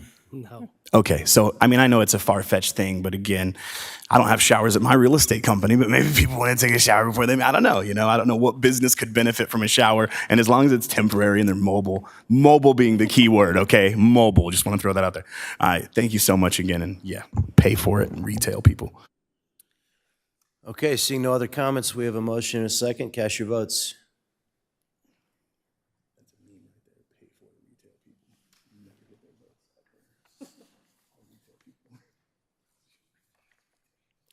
That item is approved unanimously. That brings us to our first discussion item this evening. And our discussion item is City Council workshop times. Deputy Mayor Contreras asked for this item to be on the agenda, so we'll ask her to introduce the item. Thank you so much, Mayor Franklin. Yes, I wanted to bring this forward because I've heard for quite a long time from the community that, hey, you know what, the 2 p.m. workshop just doesn't really work with my schedule. I know, previously when I was on the other side, as someone in the audience, we had a cannabis workshop, and I had to really just had to get to work super early, make sure I got off on time so that I could make it from Escondido to here for that 2 p.m. workshop, and I got here late, but I still made it. And I just want to provide, I think as a council, we have a goal to continue more community engagement. I love the things that our city's doing. I see Fred out there. Thank you so much for everything that you've been doing to help communicate and articulate what the city does. And so, with more outreach that we're doing, I think we're starting to get even more and more folks engaged with the city at a different level. So if we're able to accommodate, our working class community here in Vista, I think it would be appropriate to do so. I want to thank our city manager, Amanda Lee, for kind of reviewing this with me. And I had a note, but I don't know where I left it. But she reviewed the schedule for all the other commissions and really found, I think, a time and a day that works. And I want to say it was a Thursday. Was it the first Thursday? My gosh, I can't believe I remembered that. I know I put it somewhere, and I have no idea where I put my Post-it. So I want to throw that out there to my colleagues that the first Thursday might actually be the best day to have a council workshop because we can still use this facility. And I would say, either we keep it like how we have council meetings that start at 5:30, or we do 6 p.m. Sometimes 6 p.m. is a little bit better for folks because folks are just getting home and trying to wrestle with all their duties at home. So I would be more favorable to 6 p.m. on first Thursdays. I'm just writing this down. First Thursdays. So I'm not going to make a motion just yet because I really want to hear from the rest of my colleagues. And then I do also appreciate that more of the municipal code was added to this agenda report. And I do have some concerns regarding other parts of the municipal code. It's not germane necessarily to this discussion, but I do want to agendize for a future meeting. And I'll get into those after I hear from my colleagues. Thank you. First Thursday, 6 p.m., like it.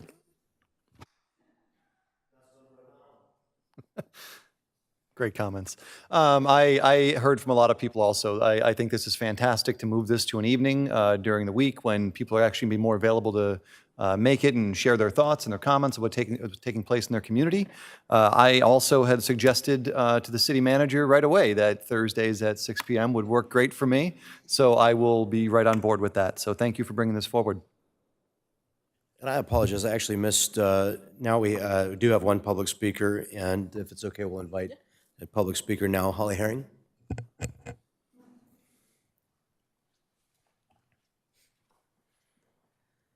My name is Holly Herring. I am a little bit on the fence on this one, surprisingly. For me personally, I love to participate in my government, as you may know, and so 6 p.m. works far better for me than 2 p.m. However, we do have a lot of the population who is older, and they don't necessarily drive after dark or ride public transportation after dark. And ideally, for great community participation, we want to have people from all parts of our community participating. So what our census data looks like, we kind of want our workshops to have that representation as well.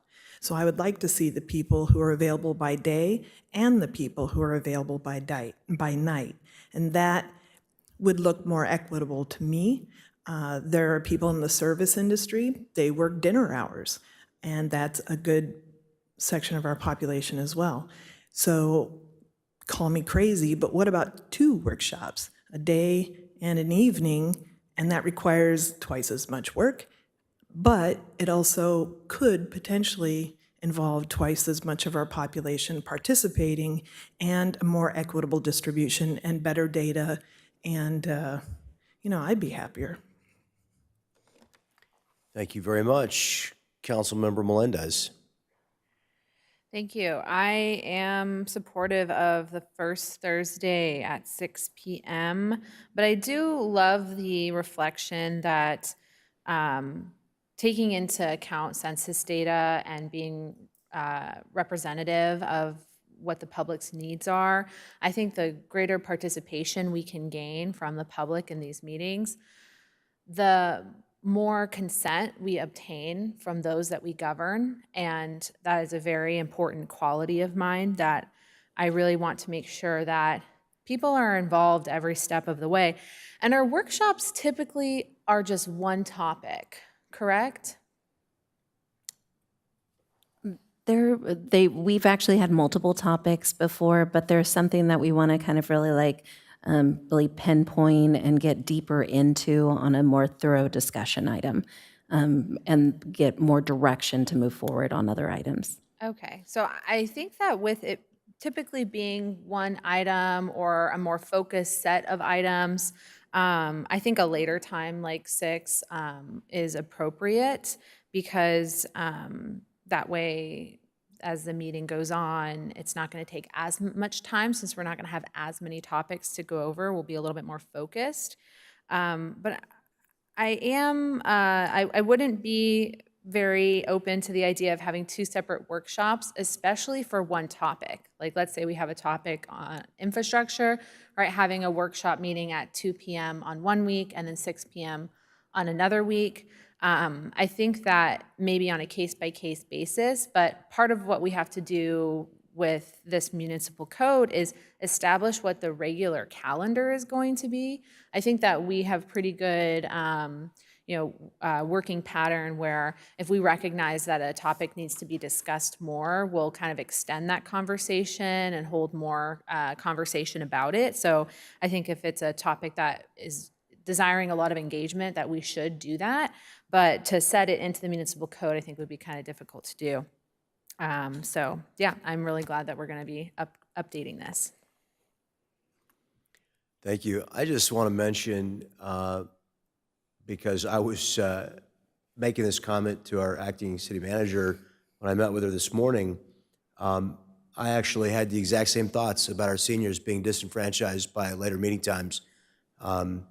If we look at our voting population, it's overwhelmingly senior citizens. And,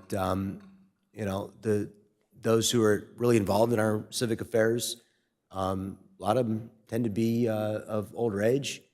I pointed out that I think there were almost a dozen people that got up and left without having the opportunity to speak, who had pulled speaker cards at whatever our last midnight meeting was.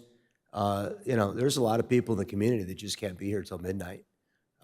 So I would ask you to keep that in mind, to be fair to our seniors, because I think that's a big deal. Deputy Mayor Contreras. Yeah, and I'm hoping that these workshops don't go to midnight. That would really, I think that means that we have to focus in our agenda a little bit more, because I really don't want to have to drag out a workshop for it to go into midnight. But I totally hear your concerns. And to address that concern, I want to ask our city manager, Amanda, a question, because it's something that with our previous city manager, I had been promised for a long, long time, and I haven't seen it come to fruition. When will we actually be able to have hybrid meetings where someone doesn't have to come into the chambers and they can participate virtually? Because I think that might help with this question of whether we're disenfranchising or not, which I believe that we're not. But I just have a issue in general that it can be really difficult to get here. And if we provide folks the opportunity to either via Zoom ask a question, or even, Zoom has the feature where you can call. So if you're not familiar with having to utilize Zoom capabilities in their full extent, that you could still use the phone number to call in. Are we making progress on this request? Yes, we have the technology in place.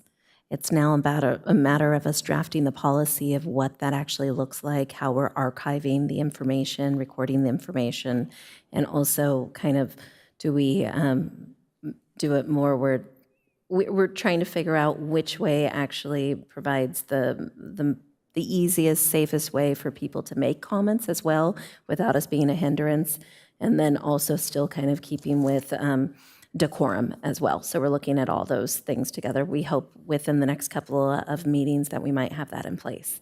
Okay, so in the next few months. Yeah, definitely. Maybe we have a goal to have this before before the end of the fiscal year. We'll say yes, perfect. By the end of before we go on our break. Exactly it. Yeah, I would love to have June this. 28th is our goal.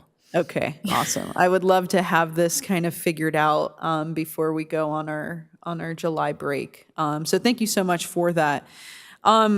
With that, I'll go ahead and put a motion on the table to amend the municipal code so that workshops will now be conducted on first Thursdays at 6 p.m. And with that, I do just want to address a few things in the municipal code that I would like to agendize for a future meeting. One of them is Section 2.12.140, which is addressing the city council, recognition, and time limits. Subsection D on prohibited conduct. I have a question regarding the last statement, which is it says, a violation of this subsection D is a misdemeanor, which will be punishable by a fine not to exceed $1,000, imprisonment in the county jail for up to 6 months, or both. I think that we maybe need to revisit that and make it a little bit more clear what we're trying to say there, and how something gets elevated to that point. So I would like to have that agendized for a future meeting. And something that I think is much more critical that I'm going to request come back to us on February 28th is Section 2.12.190, which is relationship between council and city manager.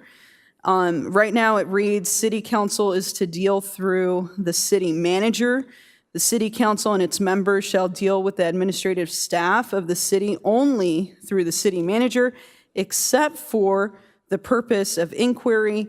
Neither city council nor any city nor any council member shall give orders to any subordinates of the city manager. I have questions about how broad personal inquiry can be. I think that it is incredibly important that we have a city manager that really protects staff, but also allows us to do personal inquiries. But right now, as it reads, personal inquiry can be anything. And I don't think it's appropriate for any member of the council to try to micromanage anybody on staff. And so I do have a concern with this, and it's an urgent concern. So I am requesting, and I had a conversation with our city attorney, and I do request that this comes back to us on February 28th. With that, that's all I have to say. Well, I certainly look forward to that conversation. Councilmember O'Donnell. I would support both of those at the February 28th meeting, just to have the discussion. I think that'd be great to do. I want to thank the speaker for their comments. It is something that was not taken into consideration by myself, but I will say, when I did speak with people for the last couple years, the overwhelming majority of them said that the meetings were too early on a Tuesday and they weren't able to make it. So I do believe that a special exception in certain cases could be made, but as it stands, I would still stick with the first Thursday at 6 p.m. Councilmember Green. I just have a question for my city attorney. Since this is a discussion item right now, I don't believe we can actually amend the municipal code in a discussion item. Don't we need to have like a public hearing when we're amending? This would be a direction, I would need to draft an ordinance to amend two sections of the municipal code. So this would, your motion's direction to the city attorney to draft an ordinance to amend. And then you would bring it back for a public hearing on that ordinance. Okay. Cool. I just wasn't sure if you just wanted a consensus of us to be like, sure, draft a motion Thursday at 6, I'm good. I wasn't sure if it was a consensus thing or if it was actually, so that's all. I mean, it could have gone either way, but since you had more detail, it actually helps. The motion's better, right? Good. Thank you. That's all. I'm ready for a vote. I do want to just remind everyone that the next workshop is March 7th. And this ordinance will not go into effect by the time that March 7th date happens. And we have 2 items on the next workshop as well, goals and also the budget. And we cannot make it a special meeting because we have 2 items. So it would still be at the 2 o'clock. Very good. Deputy Mayor Contreras. So what you're saying is that we do not have the ability to include in the motion that meeting be changed from 2 p.m. to 6 p.m.? Unfortunately, yes, because we have 2 items on there. If it Okay. would have been just 1 item, then you would have been able to, but it is 2 items. All right, sounds good. And did we get a second? I don't remember. Who? Councilmember I'll O'Donnell? second Okay. that. Yeah, I wasn't sure. I was like, I'm not sure if I got a second up here. But okay, thank you so much. And with that, I'm ready to vote. Okay, seeing no other speakers, please cast your votes.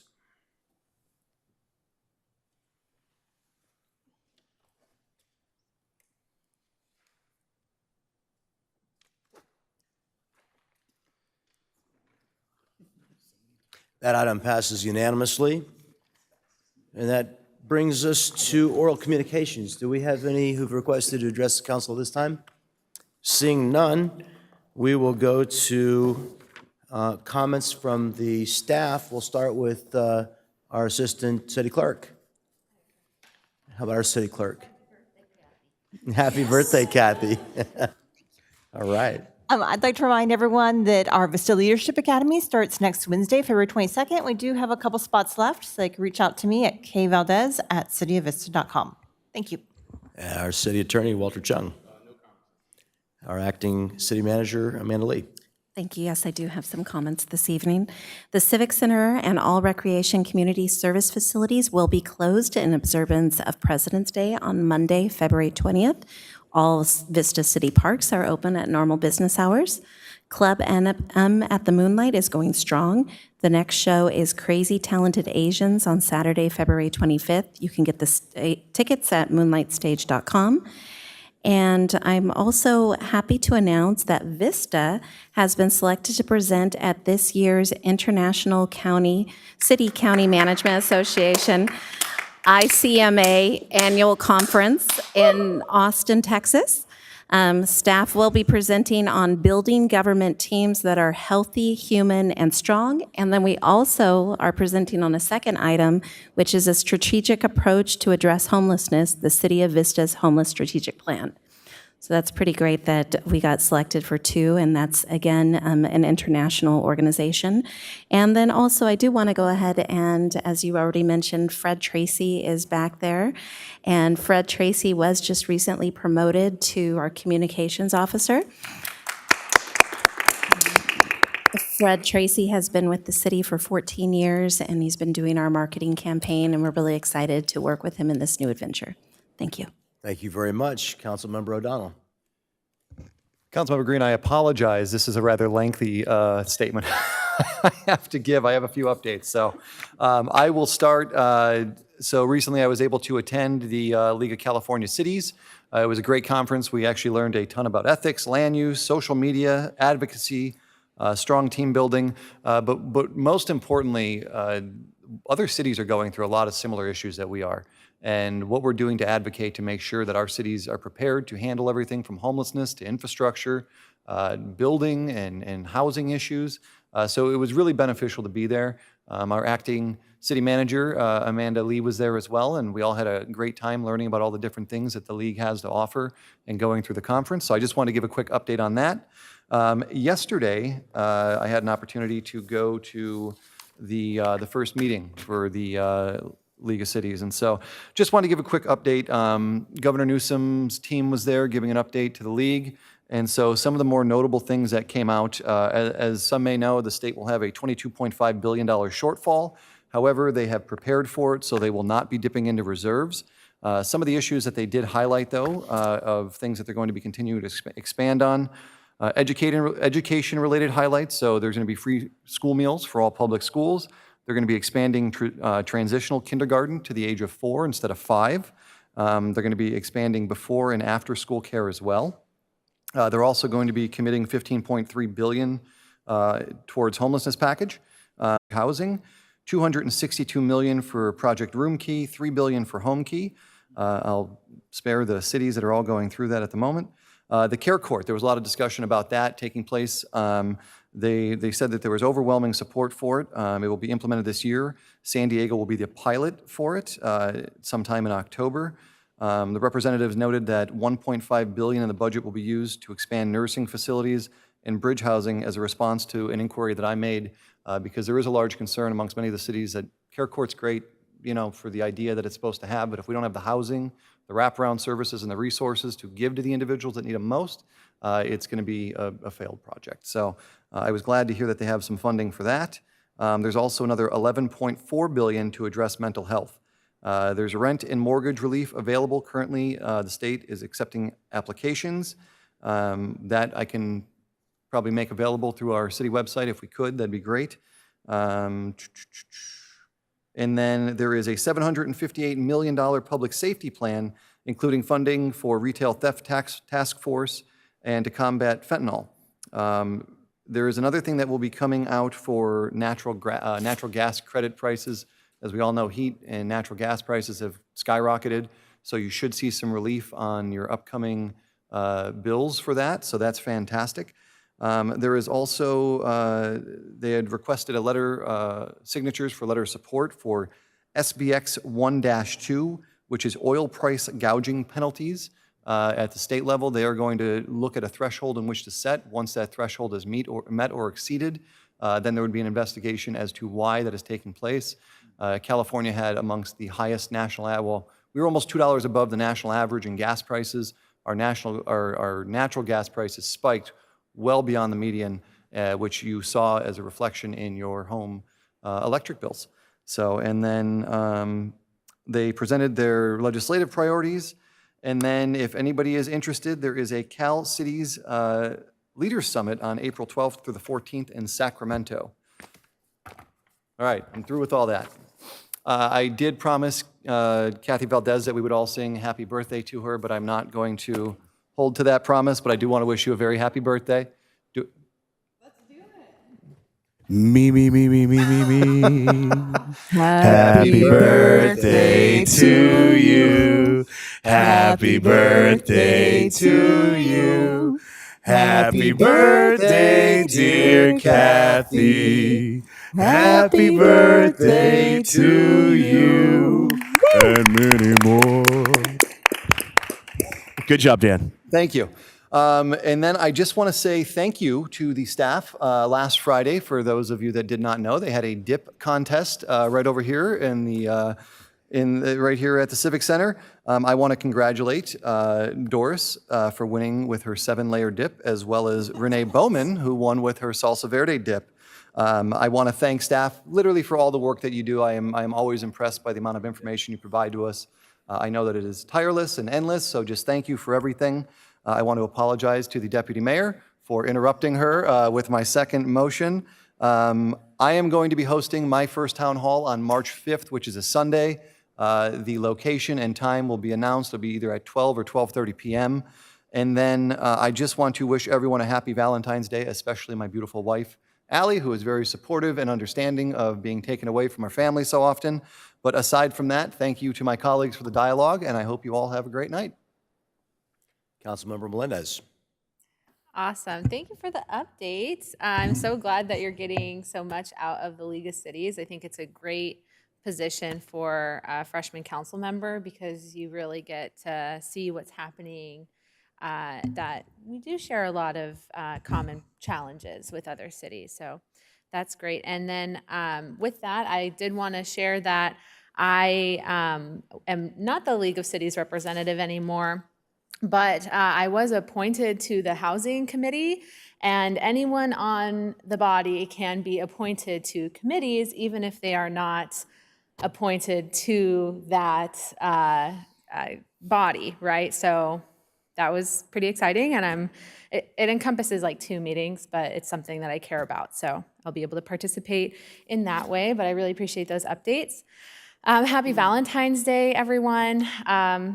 I'm going to go home and make chocolate-covered strawberries and just enjoy getting out of here a little bit earlier than usual. And I also wanted to share that next week, we are having a mobile home park town hall. This is going to be on Thursday, February 23rd from 5:30 p.m. to 7:30 p.m. At the Civic Center here at the Morris Vance Community Room.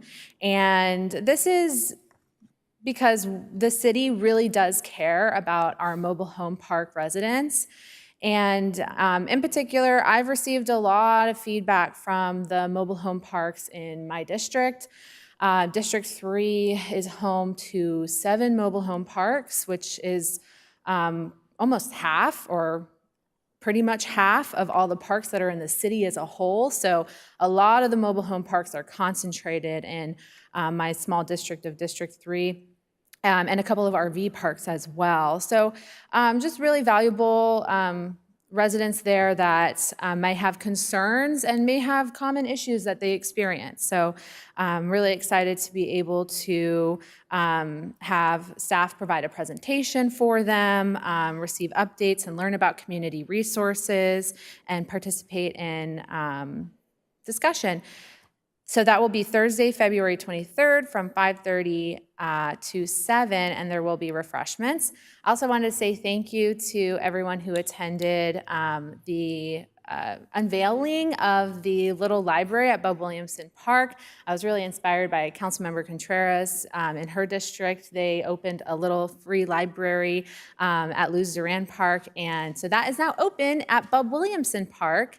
And books are provided by the county library, and the structure is being stewarded by the Boys and Girls Club. And so that was really exciting last week to be able to just open that up and see all the joy on everyone's faces and have a good time at the park together. So I hope everybody has a really good night, and looking forward to hearing from everyone else.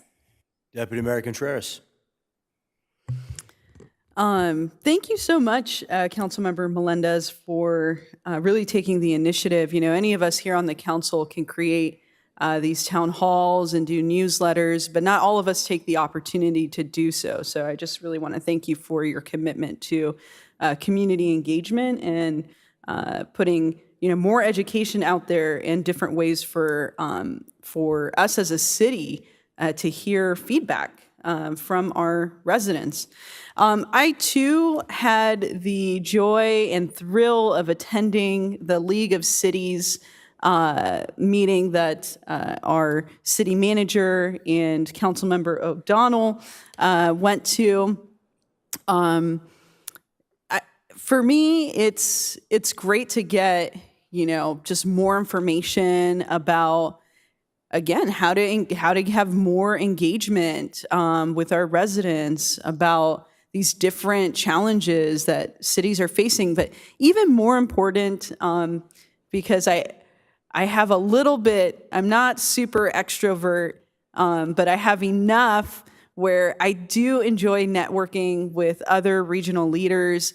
And I think that that platform really afforded me the opportunity to meet up with different council members and mayors from different cities here in the San Diego region, and just being able to have the opportunity to discuss what's going on in our individual respective jurisdictions and really try to move the region forward. Housing affordability, transportation, all these different situations that Vista experiences and that other cities experience. We don't often have the opportunity to communicate with other leaders. And so I found it great. I will say, though, that I object to breakfast being only eggs and a bunch of sugary stuff. So that's my recommendation to the league, that maybe there's a little bit more of a robust breakfast where it's not some eggs and a sugary bread, because not all of us can really eat a whole lot of sugar, so especially that early in the morning. Outside of that, I just want to say thank you to Team Captain Jovita Serafin from Guerreras.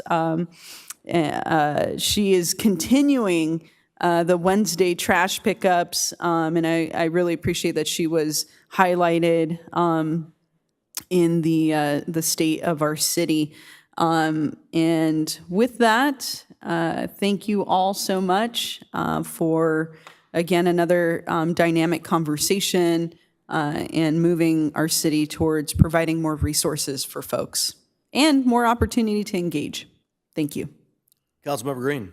Thank you so much, Mr. Mayor. So first thing, Councilmember O'Donnell and I, as the Risville reps, got to go tour EDCO's Escondido Recycling, Resource, and Recovery Center. And not only did we tour the recycling area where they get rid of all the boxes and multi-types of plastic and cans, but we also got to tour the new organic waste recycling facility. And I'm sure you guys have all gotten the information about SB 1383 and the diversion of organic waste. Hopefully you all have kitchen caddies underneath your cabinets for all of your organic waste. But some good information that we got out of there is that currently they have a 500,000 gallon tank that holds all of the organic waste.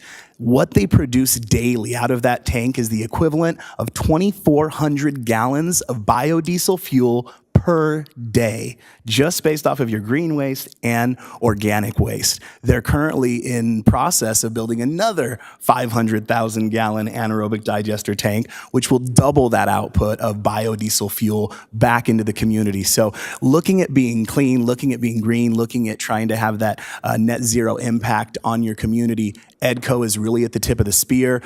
We are one of only, I think they said, 7 of these anaerobic digesters in the world that you can actually see. So when you go out to Escondido, you won't see it. It's shaded pretty nicely, but it is doing a ton of work. And I started working on this in 2016 with Jeff Ritchie and Steve South and Elmer Heap over there at EDCO, and seeing it come to fruition and see the difference that it's making is fantastic. They also will be providing digest aid to the community. And the 2 things that come out of your organic waste is the gas, the renewable renewable natural gas, and then also the digestate, which is like a fertilizer on steroids. And eventually, once they get through the cleaning process, they will be making it available to residents. So that's another big thing. I did a ride along at Station 6 on Friday night with the firefighters. I had a very tough Friday, and I didn't have time to get food ready for them. I called Primo's Market in Vista, California, and I even offered to just say, hey, Sam, get me some stuff ready. I'll come pay for it. I'll buy it. I just need help. And Sam at Primo's Market provided the meat, the beans, the rice. We provided the tortillas, all of the fixins, some ceviche and sides. But I want to give a shout out to Primo's Meat Market for really coming through for the firefighters. I know before they went out there for that night, it was really good for them to be well fed out there in the community. Earlier in the day, there was actually a mass shooting out in Fallbrook on Friday that part of that staff was involved in, and seeing them all around the table kind of, being brothers and loving on each other and just sharing a bite to eat made a huge difference. So it's the little things like that make a big difference in our community. Also want to give a shout out and congratulate Fred Tracy, our communications specialist over there. We are so excited to be working with him. The videos he's been putting out are great. And the lady sitting next to him that you don't hear a whole lot from is Imelda Huerta. Not Puerta, which is a door. She is Imelda Huerta. And I just want to give her a shout out because she wears a whole lot of hats. She's always got a smile. Even after 5 hours at sitting at council meetings, I look back and she's always smiling. So thank you so much for that, Imelda. You make me smile even when I don't want to. Also, I wanted to thank Dan for the League of Cities update. And if we could get the information on rent and mortgage relief highlighted on our website, that's something that has been requested, probably through all of us. So we were told money was gone. So get that back up on there. And then the last thing is I'm excited also to work with the League of California Cities. And I'm the new second rep. I didn't get to go to the initial, new training for it. My schedule had a conflict in it, but I'm really excited to go up there, and I will petition that bacon comes with eggs instead of just sweet bread. So anyways, thank you so much. And thank you to my colleagues. I really appreciate what we do up here for the city. And Kathy, congratulations on another trip around the sun. Councilmember O'Donnell, do you have something else to add? Yeah, there was actually another thing from Cal Cities. There's a resolution or there's to oppose a ballot measure that's going to be up. I will get all the information out, but I would like to bring it before the council for a vote at some point, and I'll get more information to all of you in the coming days. So. Okay, and I join all of you in wishing everyone, and especially my beautiful wife, Shauna, a happy Valentine's Day. The Vista Sheriff's Department Junior Deputy Academy is a free 12-week character building program for Vista youth between the ages of 10 and 16. Registration for the 2023 session is now open. Sessions are held on Thursdays from March 2nd through May 25th from 6 to 8 p.m. More information is available on the city website, or you can call 643-5206. CSA San Diego County Services will offer a Know Your Rights online information class geared towards tenants on Thursday, February 16th from 6 to 8 p.m. This is a free class. For information, call 619-370-4864. The Vista Irrigation District invites local high school seniors to compete for scholarships from the district. Up to 6 scholarships may be awarded in amounts ranging from $1,000 to $3,000. The purpose of the scholarship program is to encourage students to learn more about how water-related issues influence our daily lives. The deadline is 5 p.m. on February 24th. Check out vidwater.org for more information, or call 760-597-3107. The North County Comprehensive Multimodal Corridor Program, CMCP, will identify integrated transportation solutions that enhance the way people travel throughout North County. These solutions will be tailored to North County travel needs and connect the 5 vibrant cities and unique parts of unincorporated areas of North San Diego County. Adoption of the plan is expected early this year. SANDAG invites public input on the plan and on its website by March 12th. Visit vistanewscenter.com for the link to the plan. Thank you all. Have a great night. Oh, we have one more thing from Councilmember Green. Yes, certainly apologize. Forgot to say Happy Valentine's Day to my wife, just in case she's watching. Thank you so much. I love her too. And with that, we are adjourned.